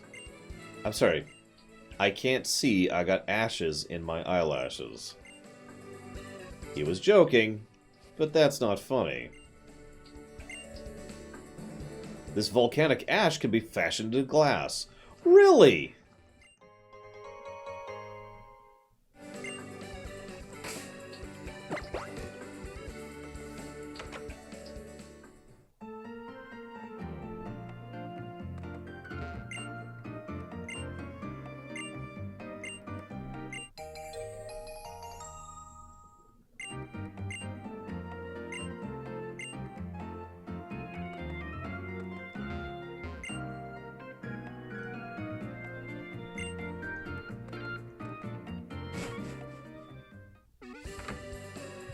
Anyways. What? I think it's something I've caught, if I understood the UI correctly.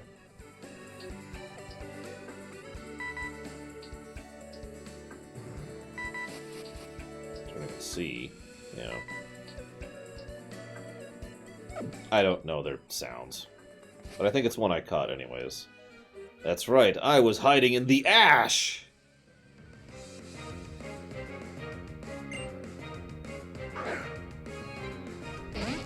I like that idea, Takota. Like, imagine if you decide to go after a gym that is... You could just curb stomp in terms of type.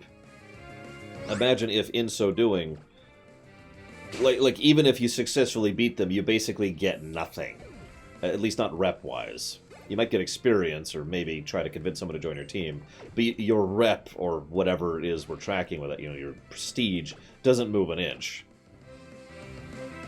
If you lose, then you take a massive rep hit, or prestige hit, or whatever. See you around next time. Have a good lunch. Volcanic ash swirl cloak! Kid, get out of here.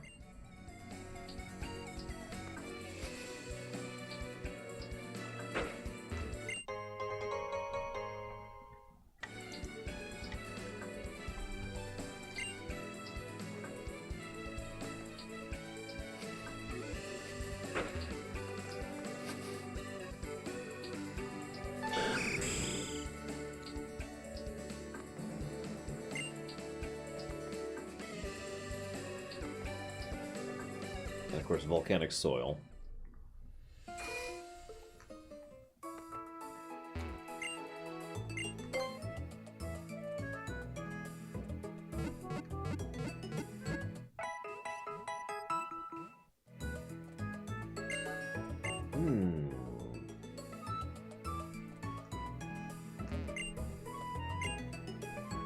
It's an interesting idea, Takota. I suppose part of the question there would be, should an entire gym be allowed to have such a rep? Or would that be limited to, like, one trainer? Or, like, a trainer you can either have or a trainer you can recruit, you know? Please move. I need to access the computer. Aha! You are Lynette! Get it? Lynette. Bye, Lynette.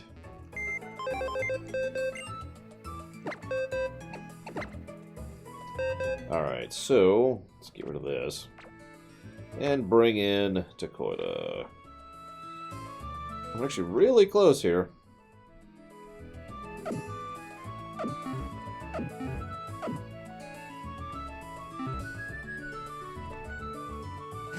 Oh god, there's an interesting thought, Takoida. Okay, hang on. This is only the beginnings of an idea. But imagine if every, like, route where X Pokemon can be caught could function as territory.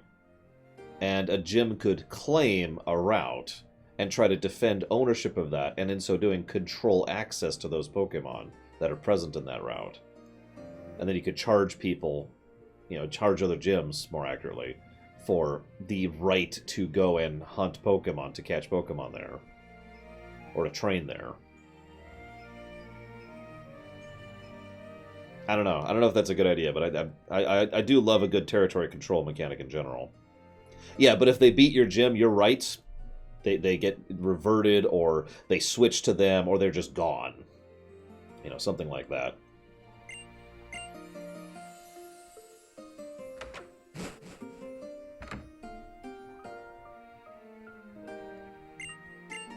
Oh my god, Team Something or Other. I hate Team Something or Other.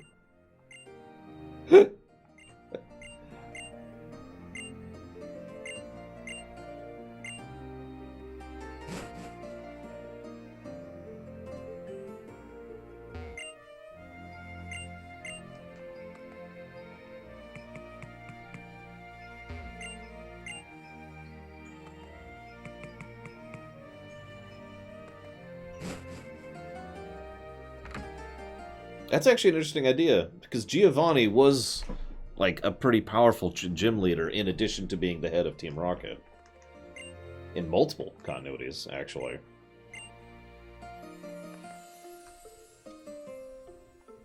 It is a good game, Captain Zeus, despite everything. I'm with it.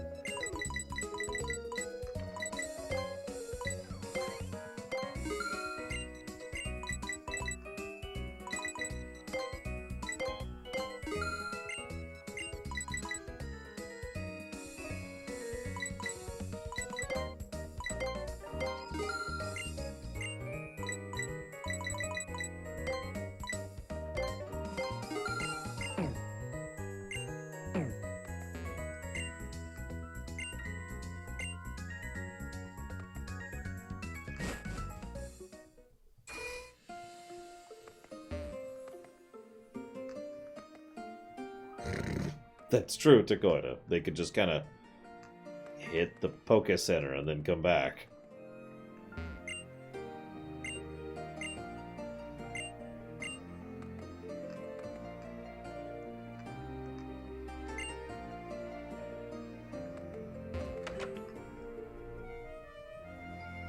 Now that's an interesting idea. I've always said that the Shadow of War Nemesis mechanic is something that more games need. What if we could do something like that with this?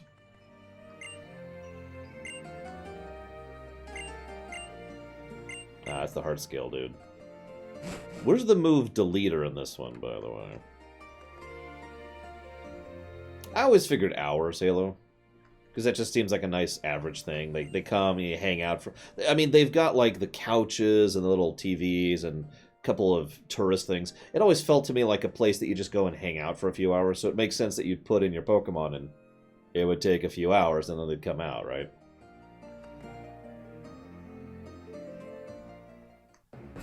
Hey, Route 114. What do you know? Haven't saved in a while. Let's fix that.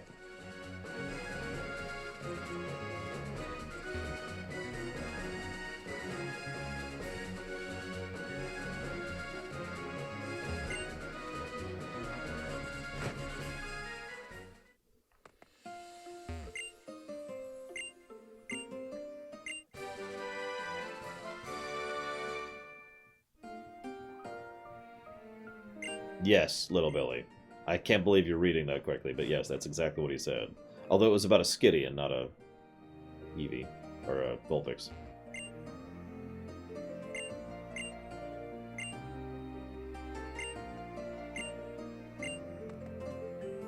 I didn't want your fossils anyways. Jeez, dude.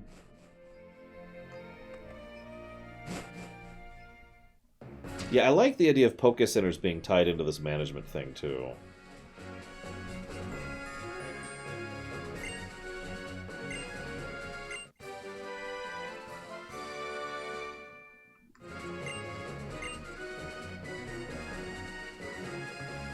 Now, there's an interesting idea. So, this would add a fairly large layer of complexity to the game.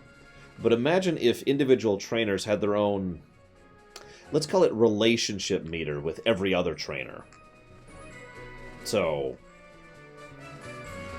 for example, if you had Bob in your gym, and you're trying to recruit Bobella, and Bob and Bobella happen to have pretty negative relationship to the point of being rivals, you might basically never be able to recruit Bobella because you have Bob on your team.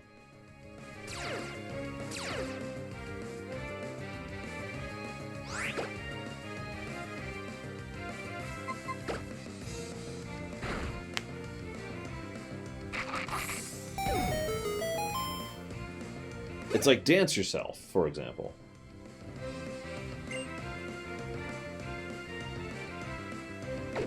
Or yeah, or Bob resigns. Bob bails out as soon as you... I'm reminded of Baldur's Gate, of all things. If you remember, there are several party members that are mutually exclusive in Baldur's Gate and Baldur's Gate 2. And so it could be one of those things. Like, you try to recruit Bobella, and Bob's like, nope, I'm out. Peace. Maybe giving it, in the interest of good game design, either making it very obvious that it's going to happen. Like, if you recruit Bobella, Bob will leave. Do you sure you want to do this? Or, you know, giving you a chance to second guess it. Like, oh, maybe I don't want to do this.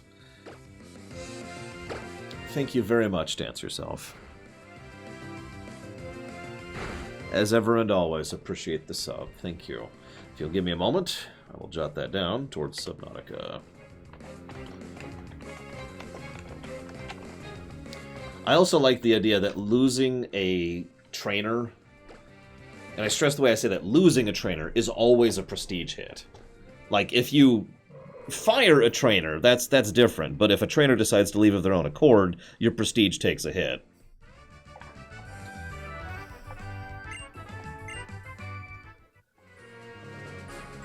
How much of a hit? Well, depends on circumstances, right?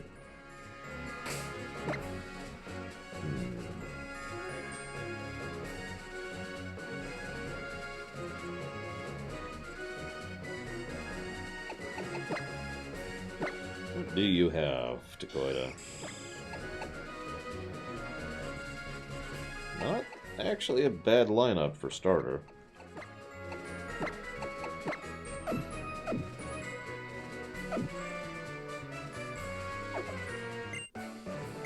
Well, that's a good point. So if a trainer retires, then that would be like a prestige boost, because you managed to hold on to a trainer long enough that the trainer bowed out successfully, had a successful career in your gym. If a trainer actually gets boosted up, either taking over a gym or founding a new gym, that's a big boost, because you helped train that gym's new trainer, or whatever, right?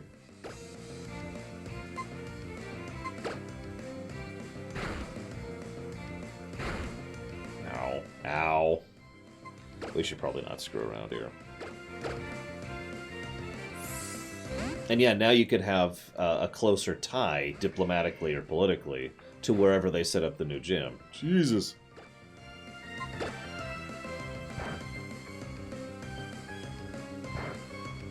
Well, I'll give you a hint. He wanted the fort, Captain Zeus.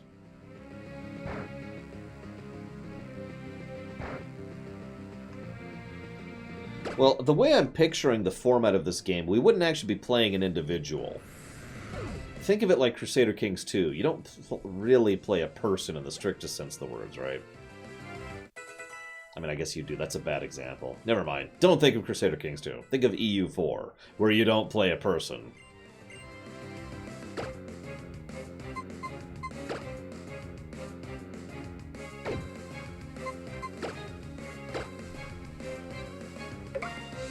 Although we could, so that's actually a core decision we need to make. Do you play a trainer, or do you play a gym?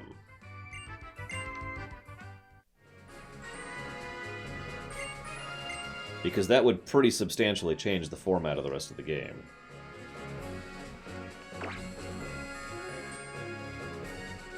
Hmm. So there's the Swablu. I don't know where it is, though. I know, we're not getting Altaria, but I mean, I can still catch the thing. I can figure out where it is. Where the heck is it?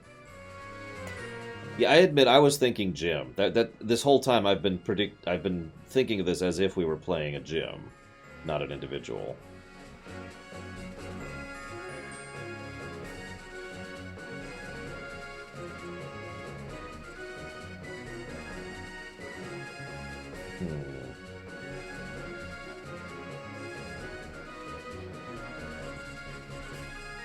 I don't know how to capture a Pokemon in the air.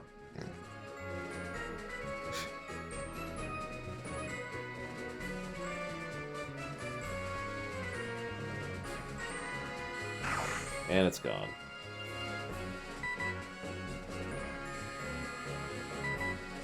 Whatever.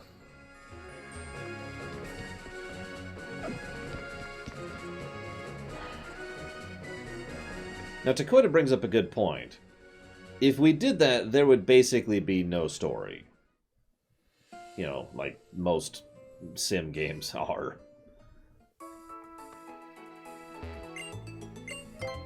The most we could do is set up campaigns, or actually scenarios would probably be a better word, which involve specific stuff happening, which is story related, which then affects you and the gyms and the region and blah blah blah. Should Pokemon's games have a story? Yes. In my opinion, there's no such thing as an RPG that should not have a story. That is just my opinion. But I did have to think about that for a second.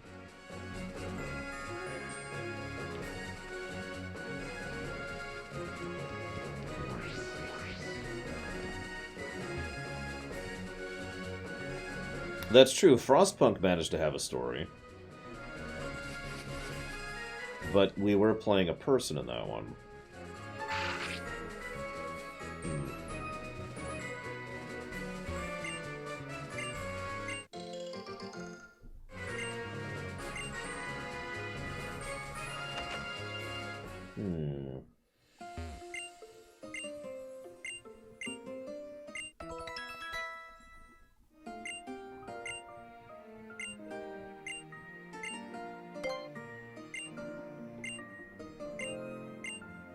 Wait, what?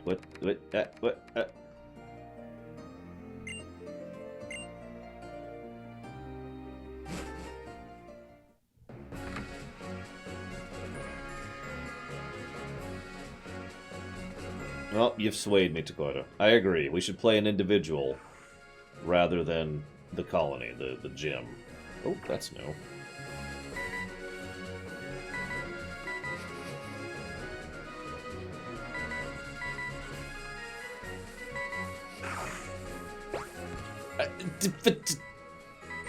God damn it. Ah! Whatever. Don't even care. Oh, hey, it's a Nuzleaf.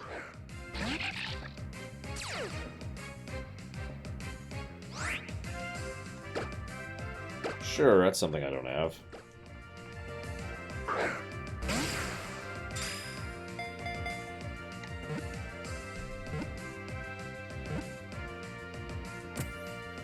So here's a bonus question.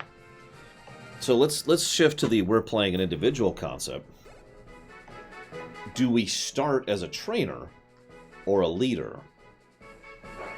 Since the whole point of the game is the gym, right?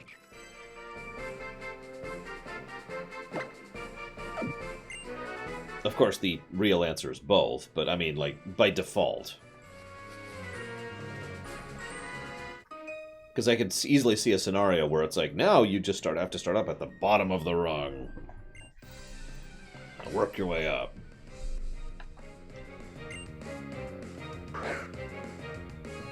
And of course, the reverse would be true as well. We could have a scenario where you start as the leader in an existing gym, and, you know, there you go.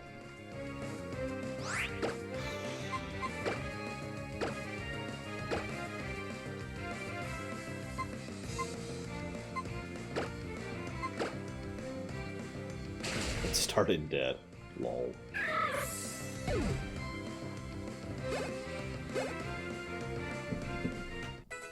I love how you bothered to put in the word optional, Hello Worm. I love that, I really do. Because tutorials probably should be optional. At least bad tutorials.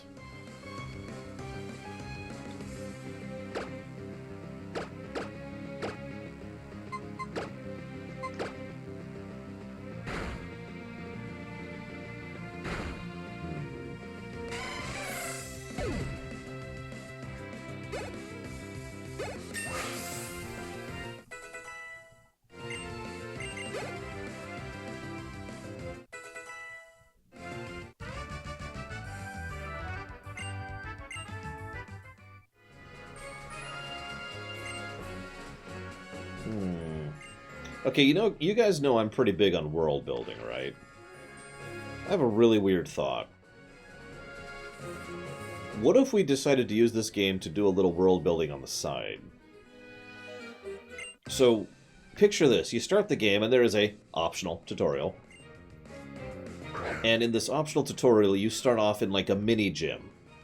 And we have to come up with a term for it, but it's literally a gym for children. It's actually a part of the institution of the Pokemon world. That these are places where kids go, like an after-school club kind of a thing, right? And it's where they can learn about Pokemon and meet friends and hang out and do, board games, all that kind of stuff. Boys and Girls Club from back in the day, that kind of a thing. So have that kind of Pokemon school gym thing with its own little... And how to coexist with Pokemon. Just something like that to kind of add to the world building. Now, and that would be the tutorial. That would be where you learn how the management of the place works. Of how you...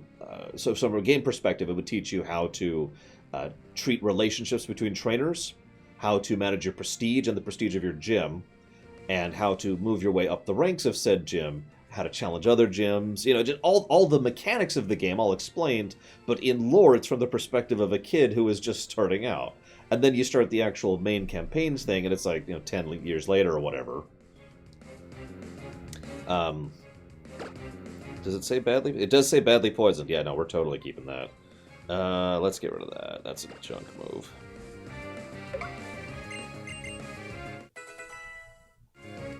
Oh, also... This is going to sound weird, but I'd love it if we could play a frickin' adult in this game.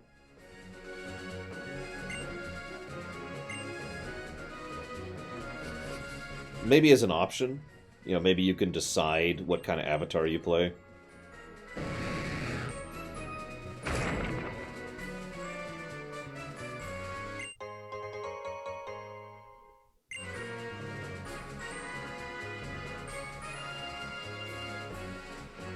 In fact, actually, considering this is a Pokemon game, what they'd probably do is they'd probably let you choose your class. Martial artist, professor, Pokemaniac, Parasol Girl. You know what I mean, right? Like, there's the classes in Pokemon, which is the archetypes of the various random NPCs in the game, and you get to choose. Yeah, Bug Trainer. That's how you get to choose what you play as when we actually get to the game proper.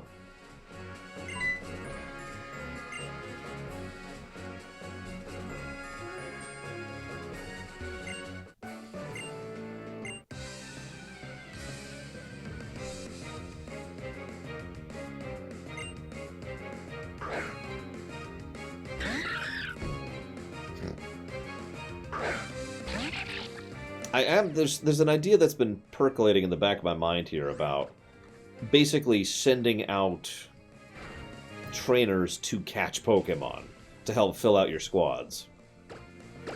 And I've been trying to think of the best way to do that, because I don't want it to be just a mission board. That would be the easiest way to do that by far. Here's Bobby. He's +3 in wooded areas, +2 in mountain areas, but -1 in water areas. So we're going to send him to a mountain area to gain Pokemon there. No, I don't want to do that. That's awful. Like, I'm sure there's some example. Ooh. Yeah. I'm sure there's some example of mission board that doesn't suck, but I'd rather not do that if we can avoid it. So what do you think? Like, what would be a good capture Pokemon mechanic?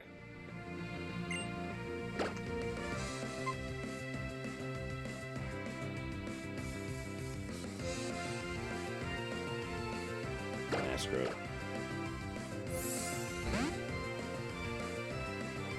Or yeah, like the garrison missions from WoW, which was a mission board mechanic. I mean, what else do you want?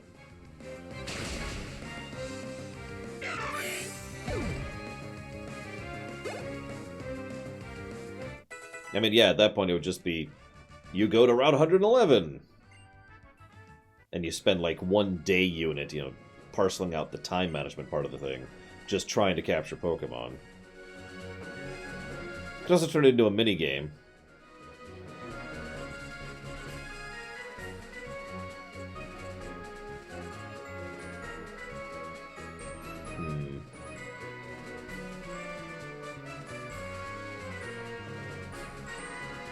I was actually thinking something in a similar direction to Koido. Like, you could capture Pokemon, but not necessarily for your own team.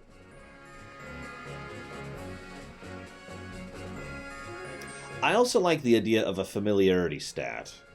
No, let's not... See, what I want to do is I want to call it an experience stat. But that doesn't make any sense. What I mean by that is... okay, if I went to my niece right now, her experience stat in Pokemon would be pretty low, because she's not that familiar with it, right? My experience stat with Pokemon would be pretty damned high. Not the highest, don't mistake me, but I mean, I've been playing these games since the 90s. You know, I know the types by heart. I know most of the Pokemons and moves by heart, at least up to Gen, I'd say 4-ish is when my knowledge starts to fall off. And so that knowledge is a critical component of the Pokemon world, right? It's one of the reasons why this is a Type 0 accepting place, because just knowing Pokemon would give me an advantage in this world. And I like the idea of that being a trackable stat when it comes to trainers, which is something you could then raise simply by sending them out to scout, find, and capture Pokemon.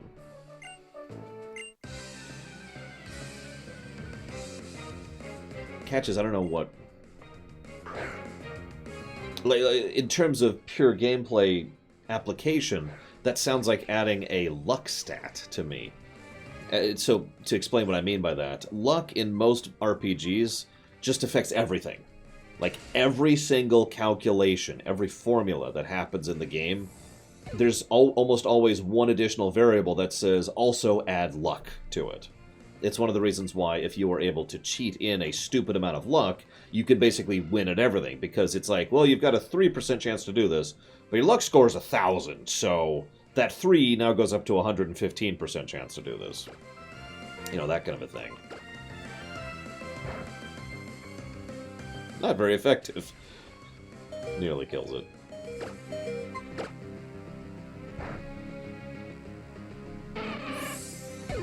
I could just be trainer level.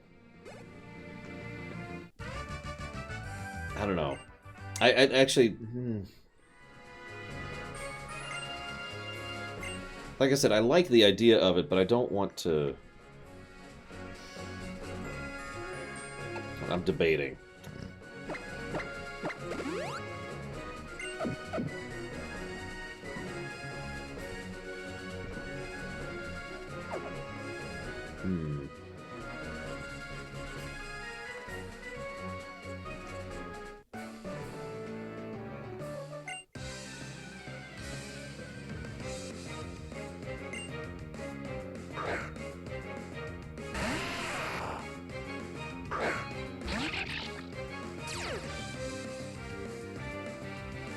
See, I'm thinking of maybe having the idea, like Takoida mentions, of having different proficiencies. You know, proficiency... Basically, yes, Nakamikado. Making it proficient to... Bob is very proficient in rock types, right? That kind of a concept.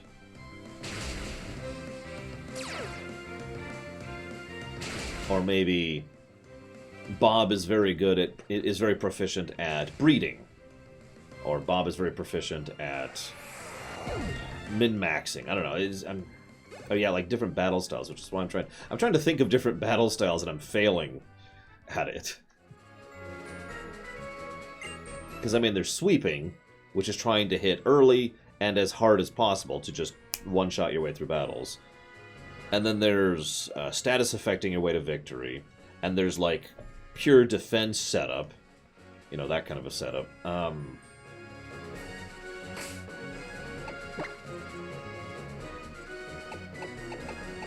Part of the problem is sweeper strats tend to be a little overpowered in Pokemon in general, in real life. So I'm trying to think of a way that sweeper wouldn't just be the correct choice, you know? Although I suppose that's not a bad idea. You could just make sweeper be like the really rare thing that only a few people are good at.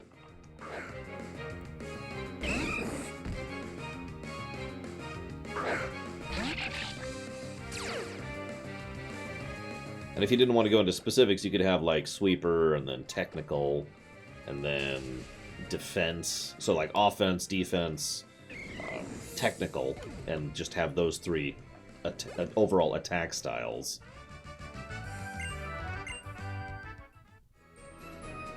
With technical being stuff like the Wobbuffet setup. Or Snorlax would probably... Pretty much any way you set up Snorlax would probably be a technical setup. Unless you do the rollout spam, in which case you're just a dick.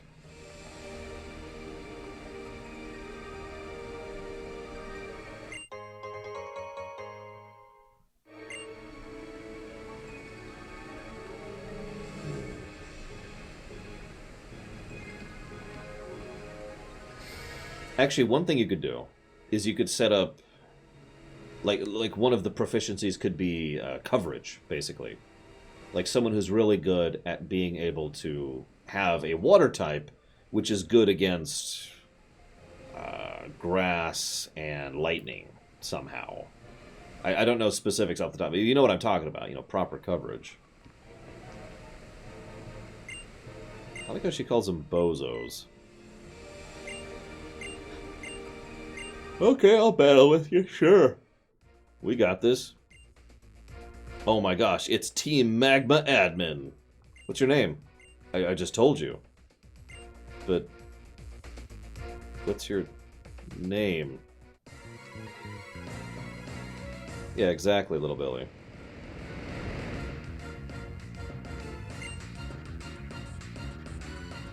Okay, never mind. They did actually say his name there, Tabitha. Which sounds like a girl's name, but whatever. I'm not here to judge.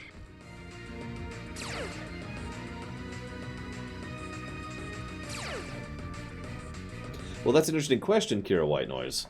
I have to admit, I'm not sure how much direct control we should have over the trainers' teams in a game like this, since it's far more about managing the gym and the trainers than it is about managing the individual Pokemon. Like, I was generally thinking you could give them a certain type of Pokemon, but that would be like the extent of it. You can't tell them how to raise it, you can't tell them what moves or what items they give it. And I was also thinking that trainers could also both catch and breed and raise Pokemon on their own, too. Completely independent of whatever you give them. In fact, there would probably be an option for them to say no under the right circumstances, if you wanted to give them something.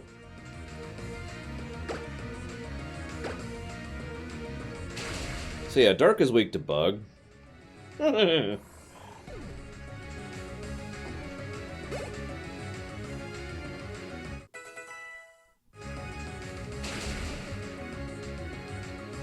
Actually, if I'm being completely honest, I would probably go even a further step away from that. So rather than you giving one of your fellow trainers a Pokemon, you give the gym Pokemon. So there's like a pool of Pokemon that the trainers can pull from, and their own preferences and proficiencies determine which ones they pull in order to join their team. That kind of an idea.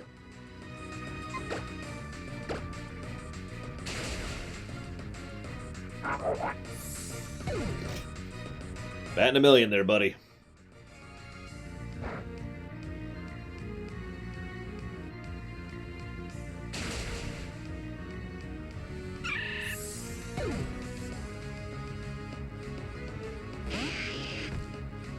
Oh, hey, he's still in his, teenage years, or whatever.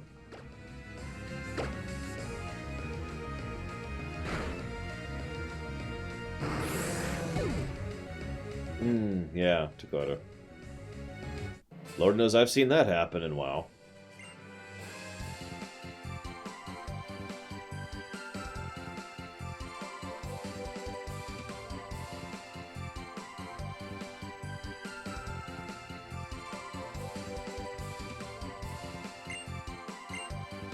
So, hang on, Max Time, hang on. Let me make sure I'm getting you right. So what you're telling me is these Team Magma people are idiots.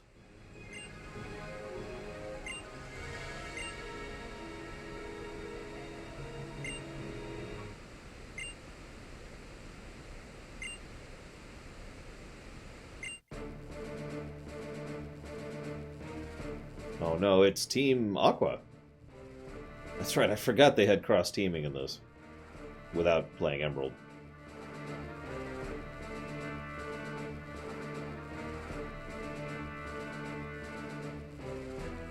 Nice outfits.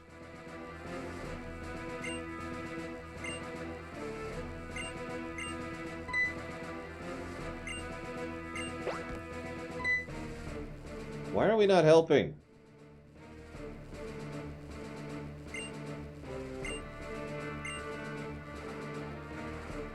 Well, thanks for telling me where you're going.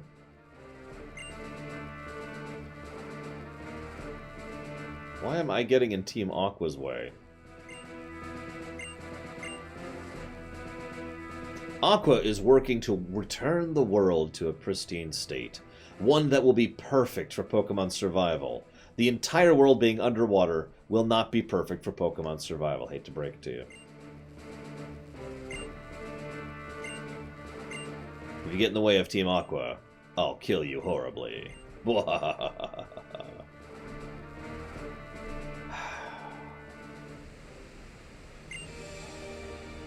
have no idea what's going on anymore with these people. You and me both, May.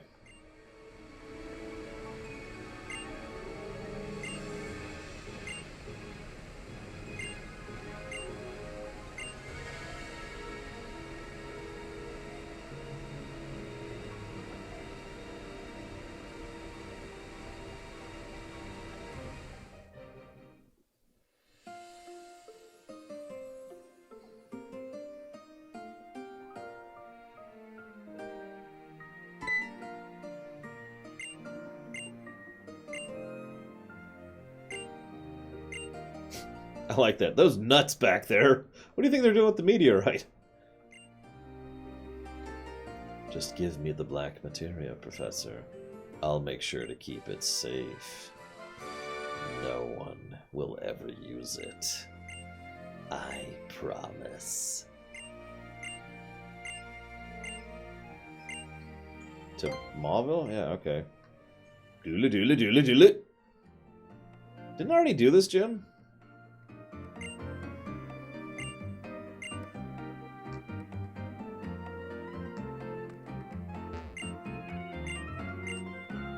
Pretty sure I already did this gym. Even though she apparently hasn't, because she was talking about doing the gym in Mauville.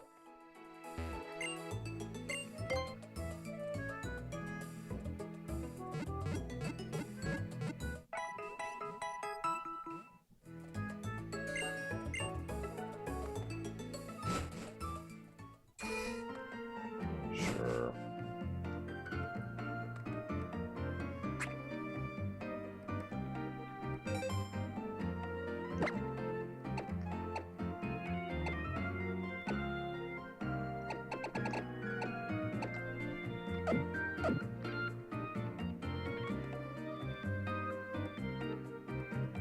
Okay.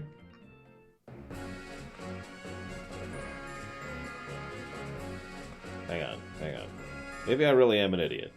Wouldn't be the first time.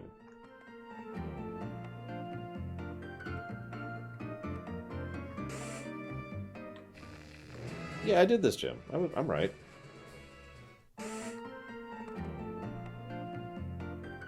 Yeah, I...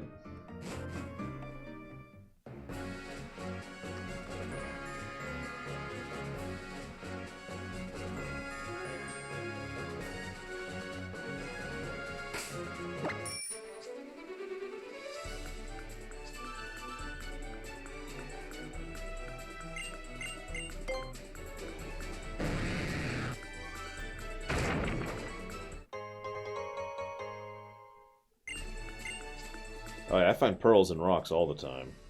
Don't know about you guys.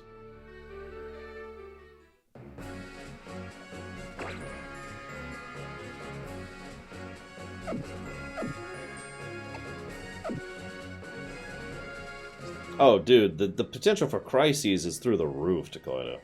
There is so much you could do with that.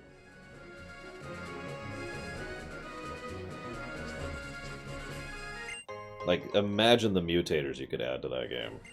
Temporary as well as permanent.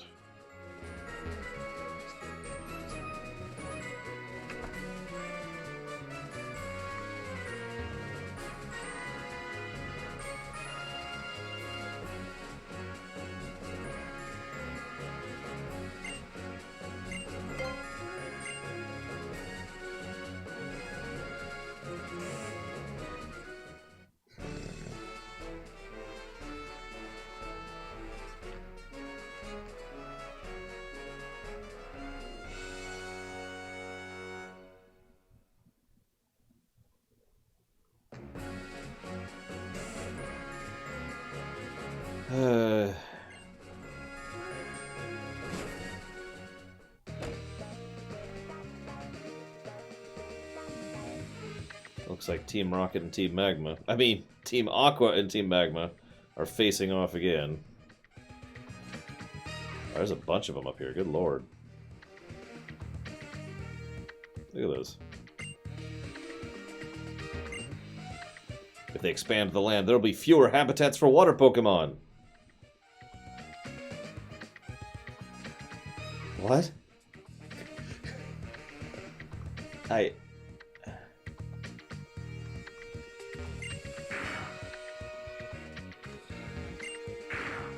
Apparently they're all using the exact same Pokemon, too. Because of course they are. At least it's not Zubats.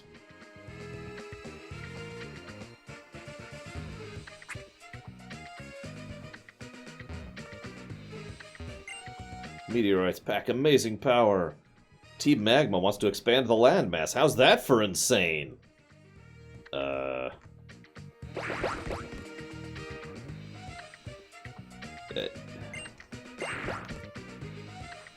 You...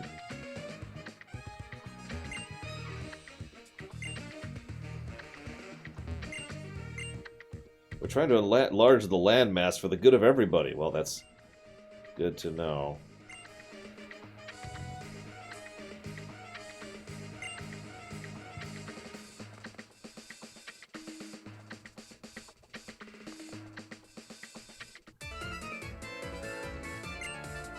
If there's more land, there'll be more places to live. Everyone would be happy.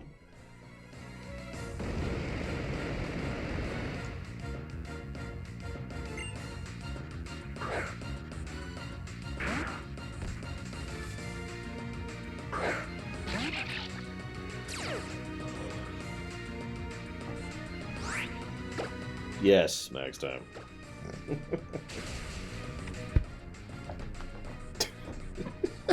That'd be funny if instead of rather spouting whatever stupid nonsense philosophy they have, they just say, I'm an extremist idiot. And the other person says, I'm an extremist idiot.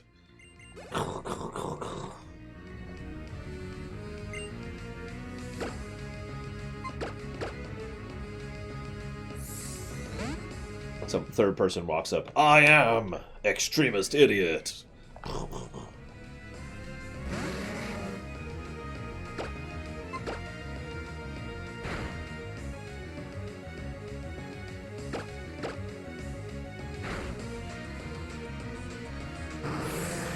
No, what we really need next time is a third team in the same game.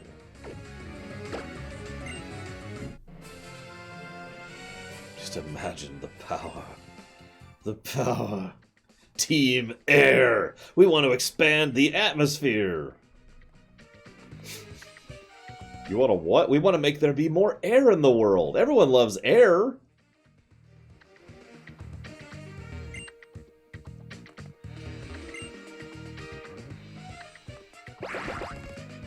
Okay, fine.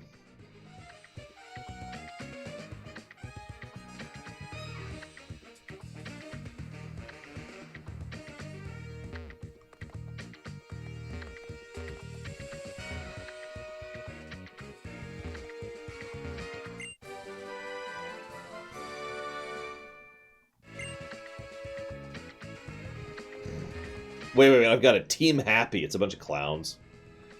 Our villainous plan is we're gonna make the whole world happy.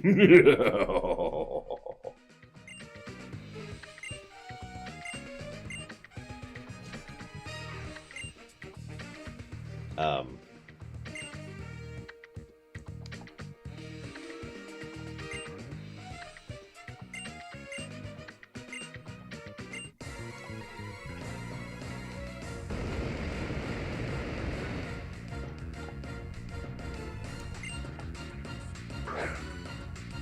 Wait, I've got it. Instead of Team Happy, Team Pokemon. They just want more Pokemon in the world. They're nothing but breeders.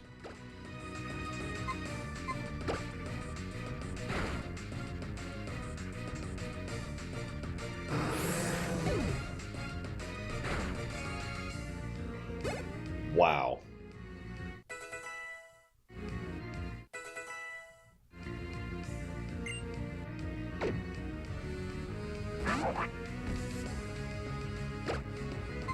Bragwin? No. Bad. That was Platinum where they introduced that idea, wasn't it? That people are Pokemon. Or I suppose people were Pokemon.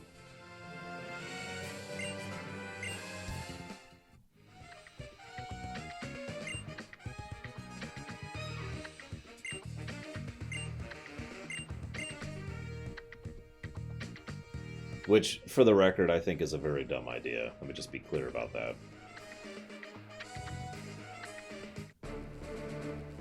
Team Master Ball. That's obvious. We want to make it so you can mass-produce the Master Ball and save countless trainers from the hassle of having to capture Pokemon with inferior balls. Hey, Alex. Welcome to Mordor. If we merge the explosive energy contained within the planet's core with the meteorite's power... I remember those eyes. The indomitable will! Ah, you were the one who defied us. I don't think I have an indomitable will as this character. Your presence here tells me you defeated Tabitha. Yeah, twice in a row. And now I feel the stirrings of interest I felt I was not misplaced. You show true promise. I will educate you. Oh, sorry. We're not fighting him yet. Thousands of years ago, there lived a most powerful being that was said to be capable of creating new land on the planet. The power which we in Team Magma seek.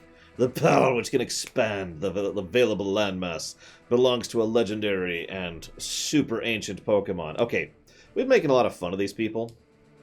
It's still a better plan than Lex Luthor's plan in Superman Returns.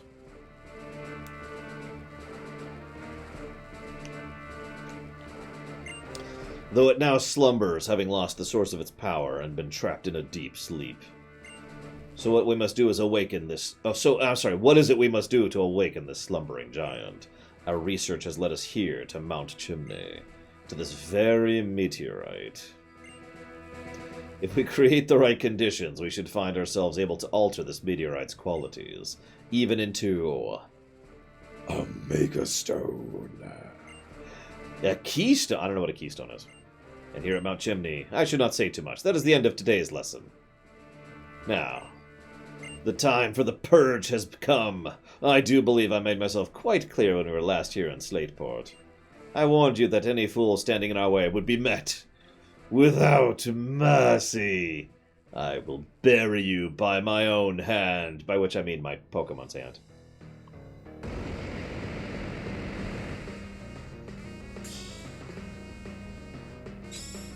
Sheen. I love that casual toss.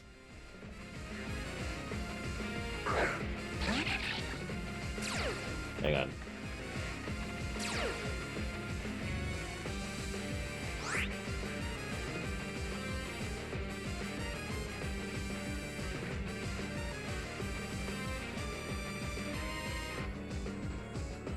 Okay, I'm good. Let's kill him.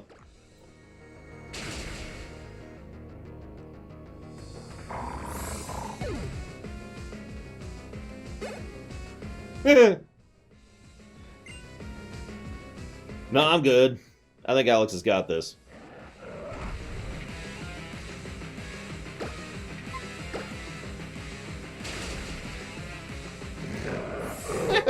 This is the sweeping strategy right here.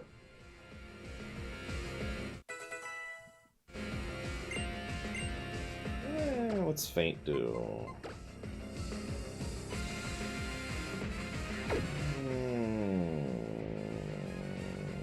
Sure.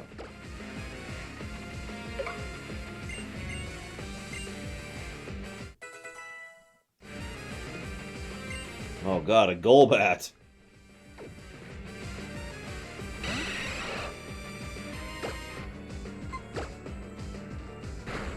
I think you really will, Alex. It's super effective. It doesn't seem that way. Okay, this is... I need to check something.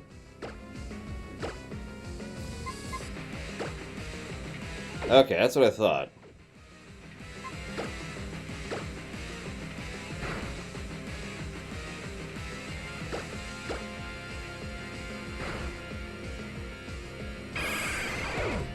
Man, screw that, little Billy. Why would you buff when you could just kill?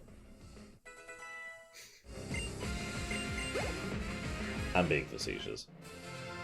But Alex did just sweep him. Okay, that... that was actually good. I like that. Gotta retain composure. Yes. You are quite capable. Yes, I fell behind, but only by an inch. That was funny.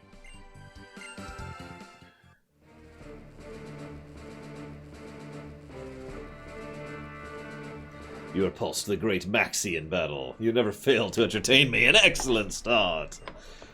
This time, permit me to unleash my full strength. Uh-oh. My mega evolved power.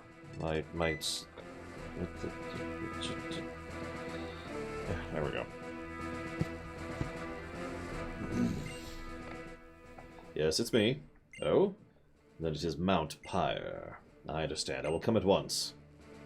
I'm sorry to cut our battle short. I'm afraid I must excuse myself. Such rudeness demands reparation. Take this meteorite with my apologies. Thanks.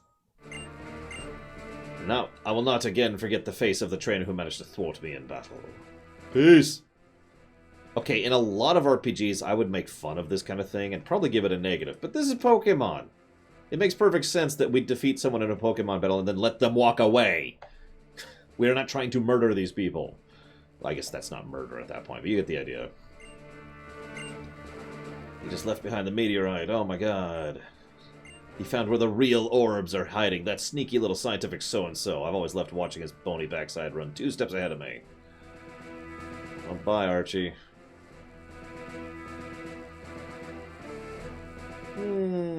Probably not, little Billy. I only have stab on flying.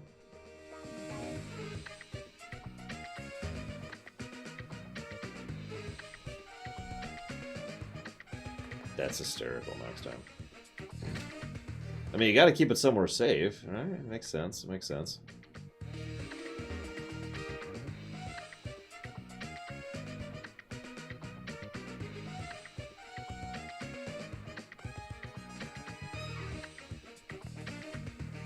Yeah, Cyrus was a jerk, even to his own people.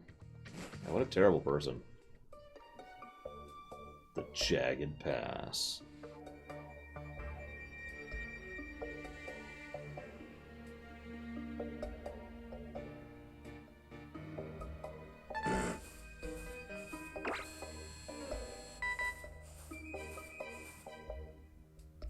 I do like how it shows the search level depending on how many of the things we've encountered.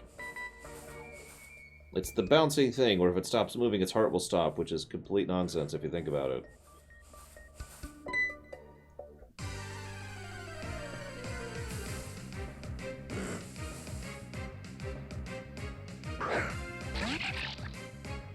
Yeah, no kidding, little Billy. While we're on the subject, I think we can all agree on something. How many of you have ever heard someone try to argue that Pokemon is just for kids?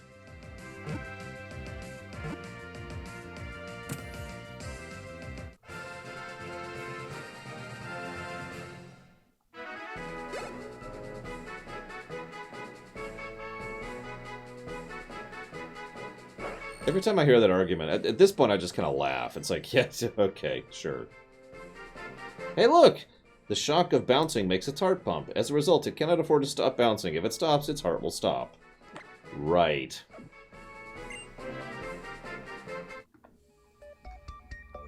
Well, yeah, there's also the video games are just for kids argument, which is actually even stupider. But usually I hear it for a specific franchise. You know, Kingdom Hearts or Final Fantasy or Pokemon. Just dumb nonsense.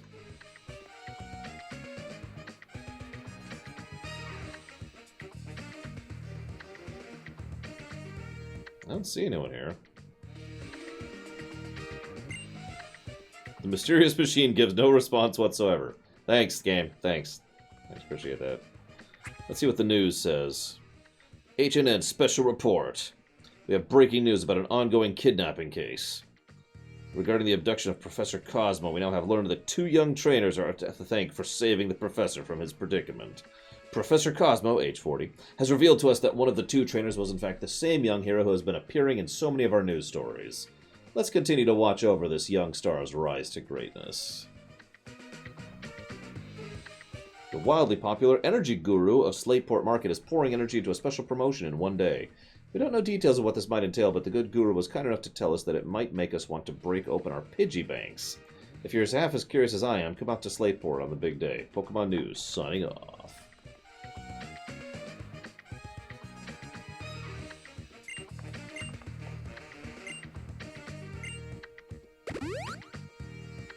Yes, Captain Zeus, I have legitimately heard that more than once.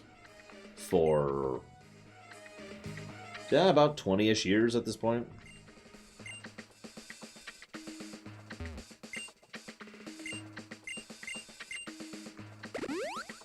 Also, Pidgey banks. Okay, making sure. Well, I don't know what that is, Captain Zeus, but, I mean... there's just so many reasons why that's such a dumb thing, you know? All of the reasons. All of them.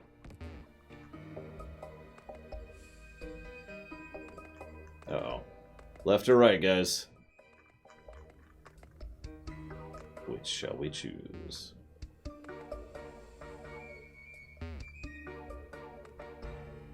Let's go left. No! I chose poorly. No, I brought the other bike. The even better bike. Oh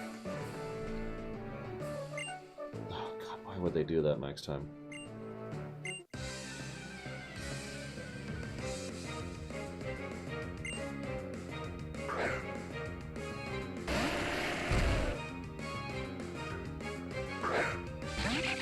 Oh, excuse me. Oh yeah, speaking of which. While I'm thinking about this. Endure! Freaking Endure. That's a good way to shut down a sweeper. A proper Endure setup. Because if you have decent speed, you get 2 actions while they're trying to kill you. If you don't, well, you get 1.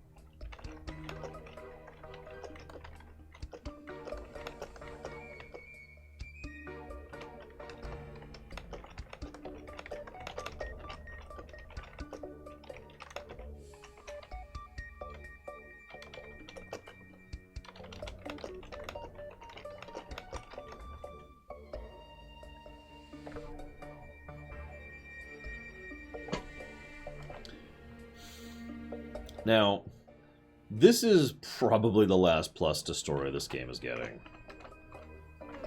So we're just going to go ahead and codify those 2 right there. And I say that because there's a pretty good chance this game is going to get several story negatives later. We'll see when we get there, but yeah.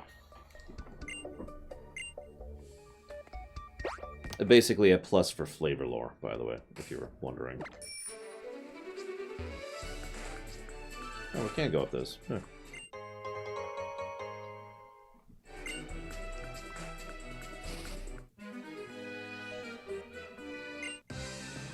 But yeah, if... So I know they're going to pull a multiverse thing, which they're going to have to work really, really hard for me to not give it a negative.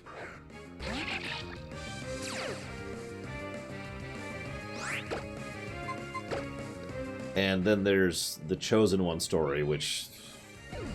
I mean, I'm sure there's such a thing as a good Chosen One story.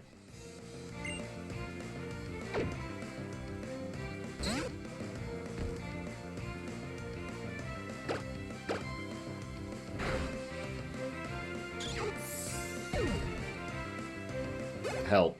I'm not coming up with a good one. Hey, Diesel Edge. Hope the home improvement's going well.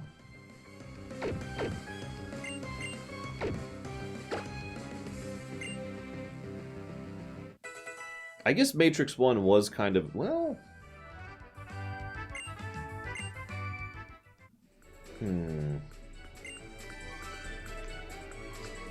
Poor kid.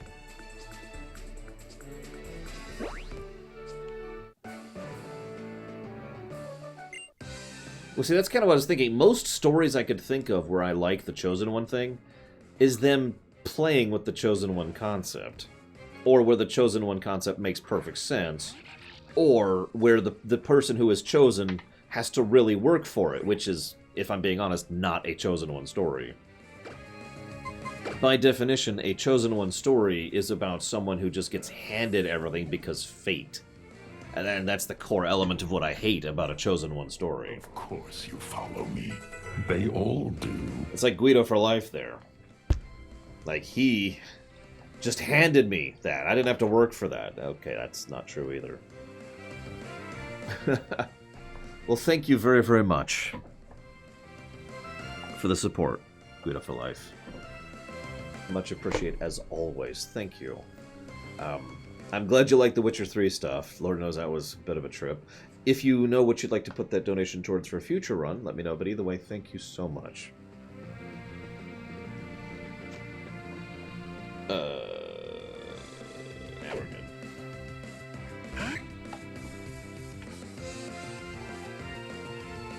Star Wars is arguably not really a Chosen One story either. Because Anakin, I mean, that went to hell, right? If anything, that is a classic subversion. You were the Chosen One! Yeah, Palpatine's Chosen One.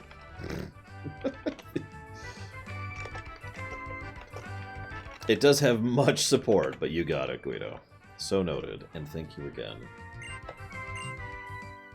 Luke wasn't the Chosen One at all, really. I mean, you could argue that he was, but again, he had to earn it. He had to work his way up. The only thing that was handed to him was a lightsaber.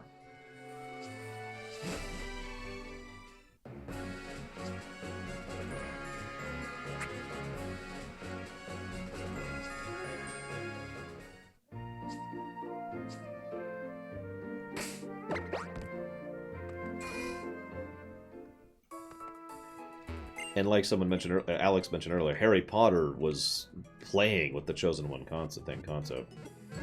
Yeah, exactly, Dakota. Luke was the hero's journey, not the Chosen One.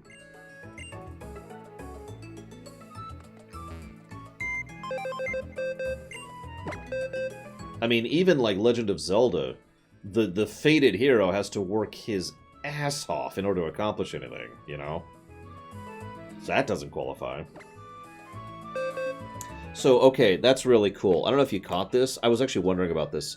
I got to talk to Lynette, the designer for these, and she rearranged which option was at the top of the menu. If you don't understand the significance of that, that means the first time I hop into there, I can just hit A and go straight into what I want to do. That's cool. That's a neat convenience feature right there. I don't remember what I was doing here, though.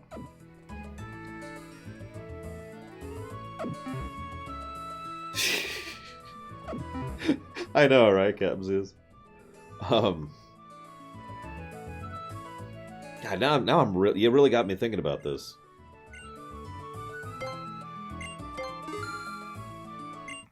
Can I think of a Chosen One story? Because, okay, so as I defined it, a Chosen One story is a bad trope. Now, of course, even a bad trope can be done well, at least hypothetically. But I'm really struggling to come up with an example of that.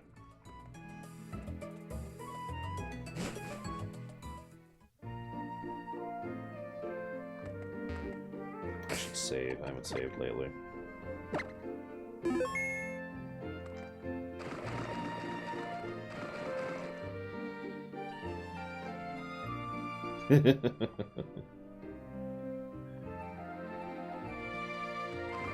I like how Tabigo and Max Time just said the same thing there, right next to each other. I can't quite agree. I mean, on the one hand, I agree that the light side and the dark side should be in balance, but on the other hand, that's clearly not the intent by the writers. Lucas himself has been quoted multiple times as saying, the existence of the dark side is imbalance. And I'm pretty sure that's where the AU is going, too. As I will talk about this coming Tuesday.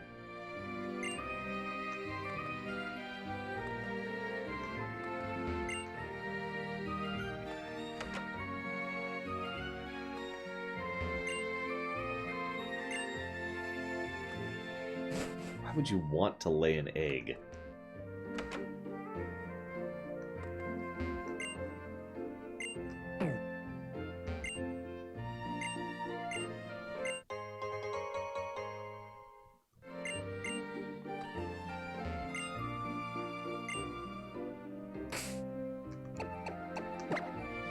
Oops, wrong button.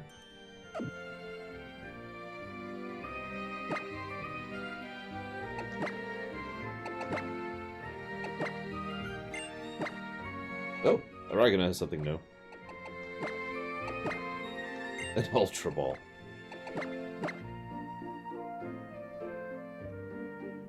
What, Max Time? Here, have some charcoal, buddy.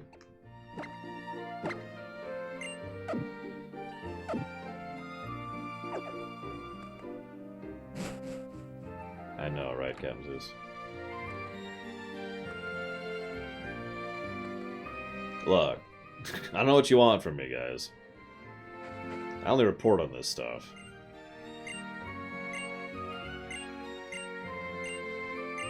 No, I will not take that egg to hatch. Because I don't have room. But I'll make room. Why not?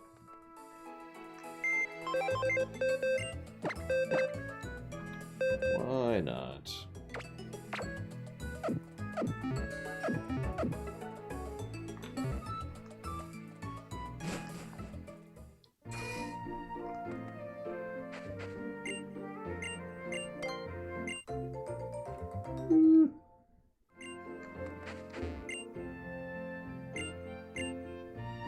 There's something that should probably be fixed. How long it takes to hatch eggs. Especially since some Pokemon take an extremely long time to hatch. I remember this was in Platinum specifically. What I did was this. Just this. For literally hours. I mean, obviously it was only like, you know, a few minutes per Pokemon, but still. Just doing this. Actually, there was a specific spot in Platinum where there was a straight line up and down for many, many, many, many screens.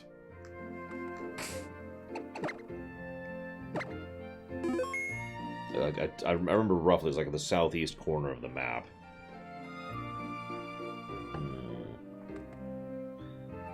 What do we got? What is this? Fire Pokemon. Eh. Okay.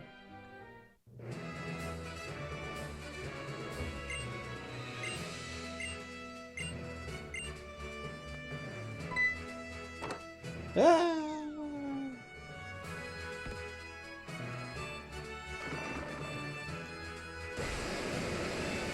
Really? You know, I love these gimmicks for these gyms. I really do. But these are just ridiculous.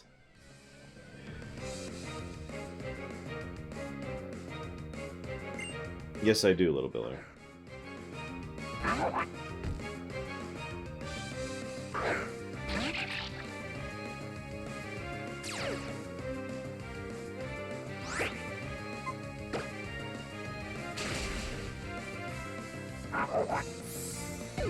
Who wouldn't want to live in a spa? I mean, have you seen how wrinkly I can get? Don't answer that question.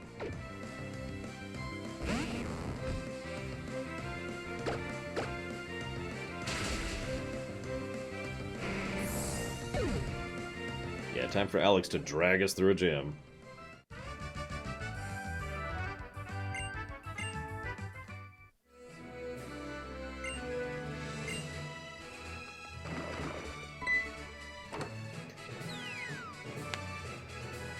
Well, there's that facial app, Okrax, if you really want to get a preview of it.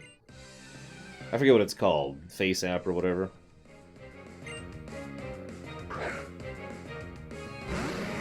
I'm pretty sure I would look terrifying, though.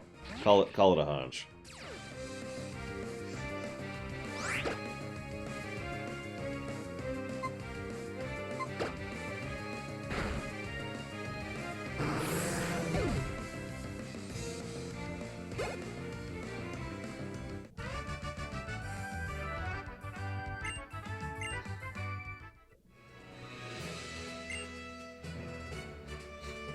Might have stayed in too long. I feel bad for those poor kids.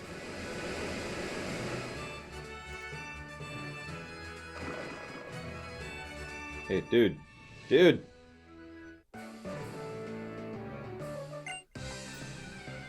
I came in here to relieve my stress. Then why are you fighting me? I guess that's not an invalid question. Pokemon battling can be, you know, reducer of stress. So,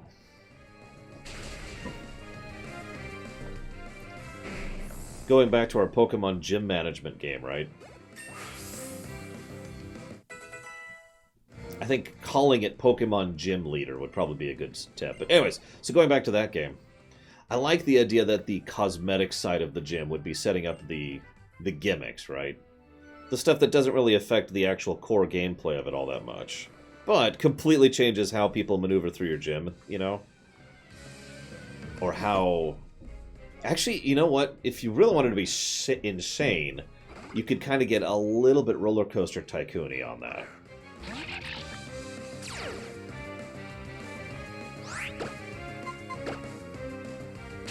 Or like Evil Genius, yeah, exactly. Basically something where you can design it... I mean, you could just have it be an empty room.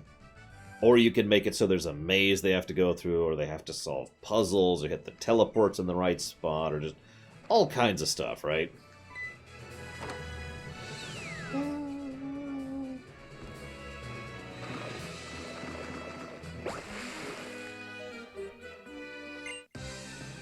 That's not ninjutsu. You were just hiding under the water, kid. Why did ninjas use poison type? Don't answer that. Never mind. I take it back. I rescind my question.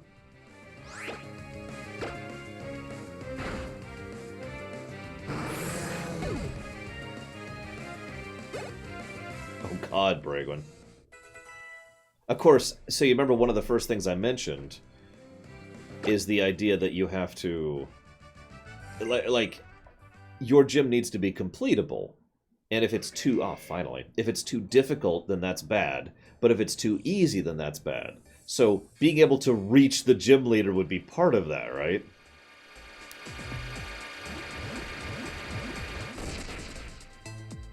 Now, that is a cool-looking Pokemon.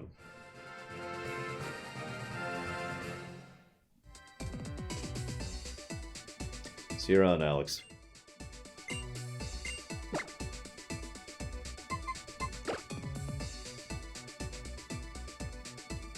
Oh my goodness, that is a very nice ability.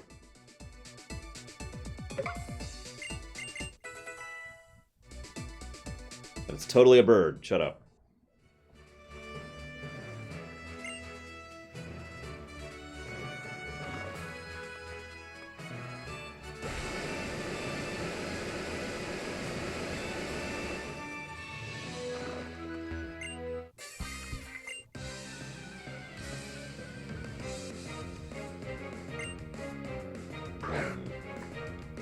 I do like that idea, Taquota. Now, what I'm wondering is, should the UI literally limit you to stuff to put in your gym, and based off of your type? You can't put in lava if you're a water gym, for example.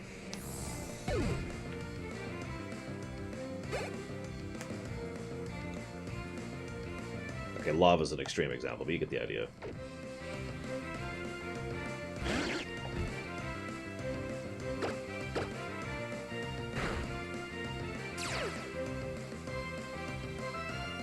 Huh.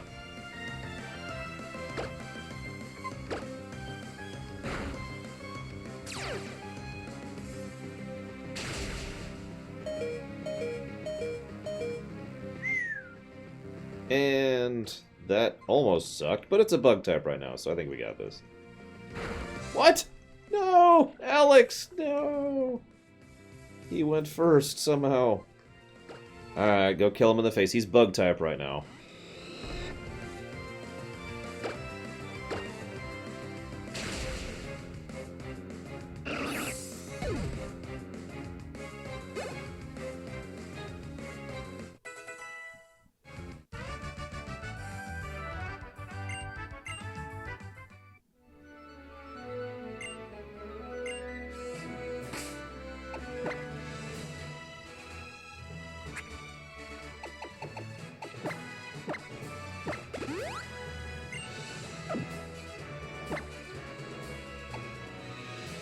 Wow, there's a last used option.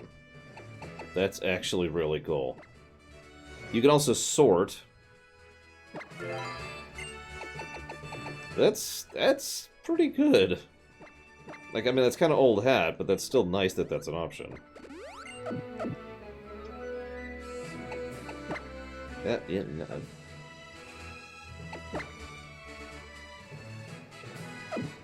I have to admit, one thing I love the idea of, and this would get into the realm of pretty difficult to accomplish, is if you could make it so that the terrain of the gym mattered for combat.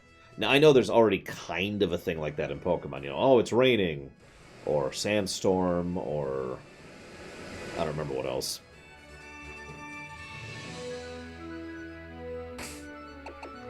But, more of that, taking that to the next level.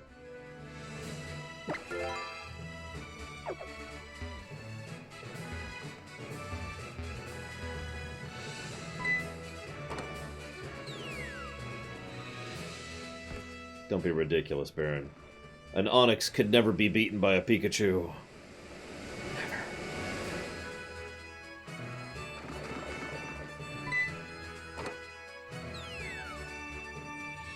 But imagine, Captain Zeus, if it reduced... God dang it.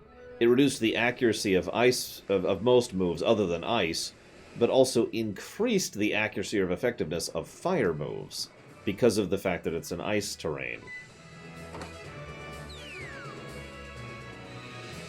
A little give and take kind of a thing. Look, that Pikachu did not have Iron Tail. He had My Trainer Sucks. That was his special power.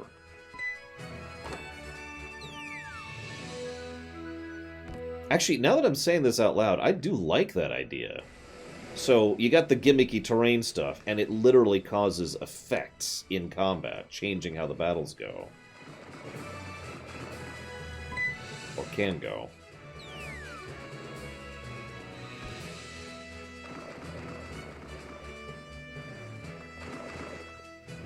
Apparently I was going the right way all along, who knew? Everyone in chat, we knew. Well, see, that's why we're taking over next time.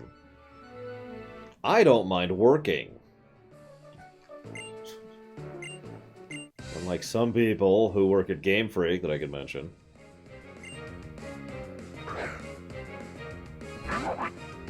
Congrats, Plutonia.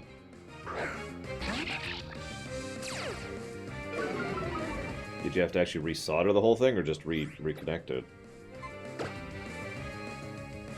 Last Pokemon is going to be Flygon, Shadow Machine.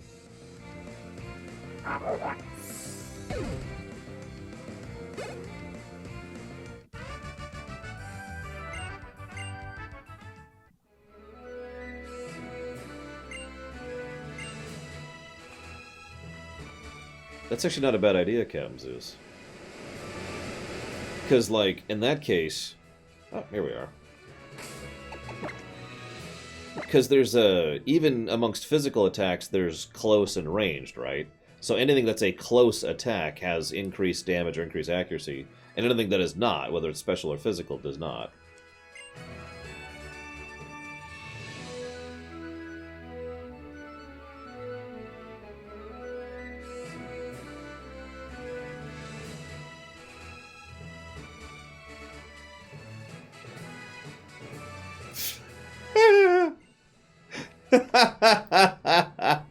No, wait, I mean, puny trainer, you've done well to make it this far. Let's see. I'm honored to be serving as the gym leader of... No, I mean, I'm Flannery. I'm in charge here. You'd better not underestimate me just because I've only been leader for a short time. I could never tell. With the skills inherited from my grandfather, that doesn't work that way.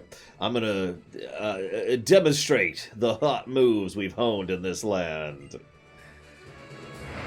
Yeah. Okay, that's adorable. And this is the kind of stuff we could have in our gym leader game, guys.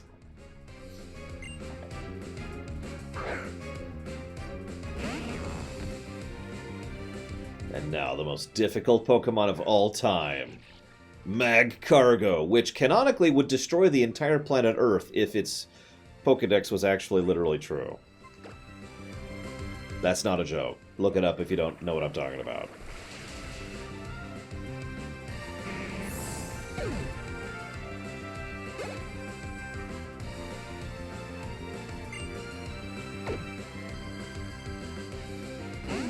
Yeah, exactly, Dakota.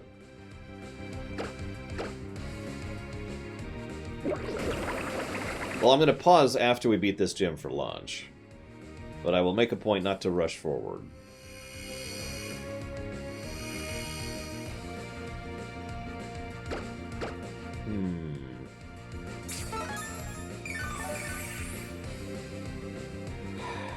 Let's try this again. Deja vu.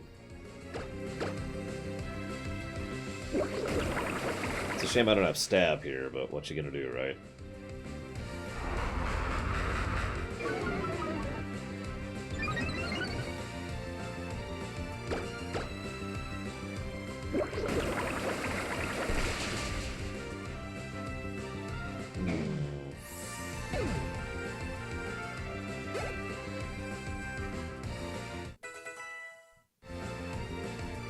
What, the nail one, Little Billy? Wait, that was her big Pokemon, wasn't it? See, I'm debating your idea, Captain Zeus, and I like the idea, but I'm thinking, like, it would be really cool to kind of... I was trying too hard. To have, like, a secondary effect, like if someone uses a fire-type attack in the bug gym, it temporarily invalidates the webbing environmental effect or something like that. Only recently become a gym leader. I guess I was trying too hard to be someone I'm not. When I don't act like myself, no wonder my Pokemon that battle at my side get confused. Thank you for teaching me that. I like to think we're her actual first battle since she took over. Like no one else has reached her. What? Hello, Worm.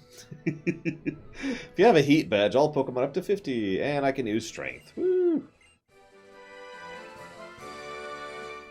Oh god, it burns away and then starts a fight. Let's not go that far. Let's not go that far.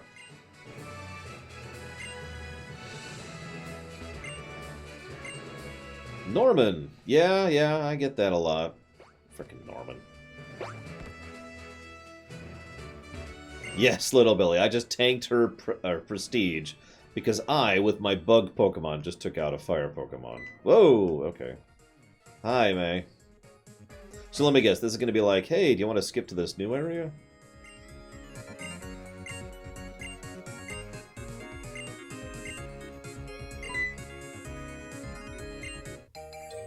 The Go Goggles. Thanks.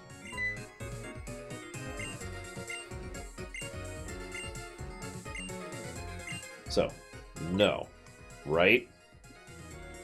If I'm understanding correctly.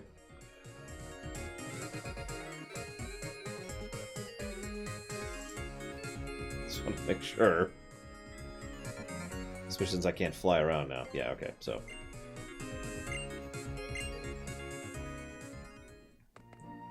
I'll use her to teleport later.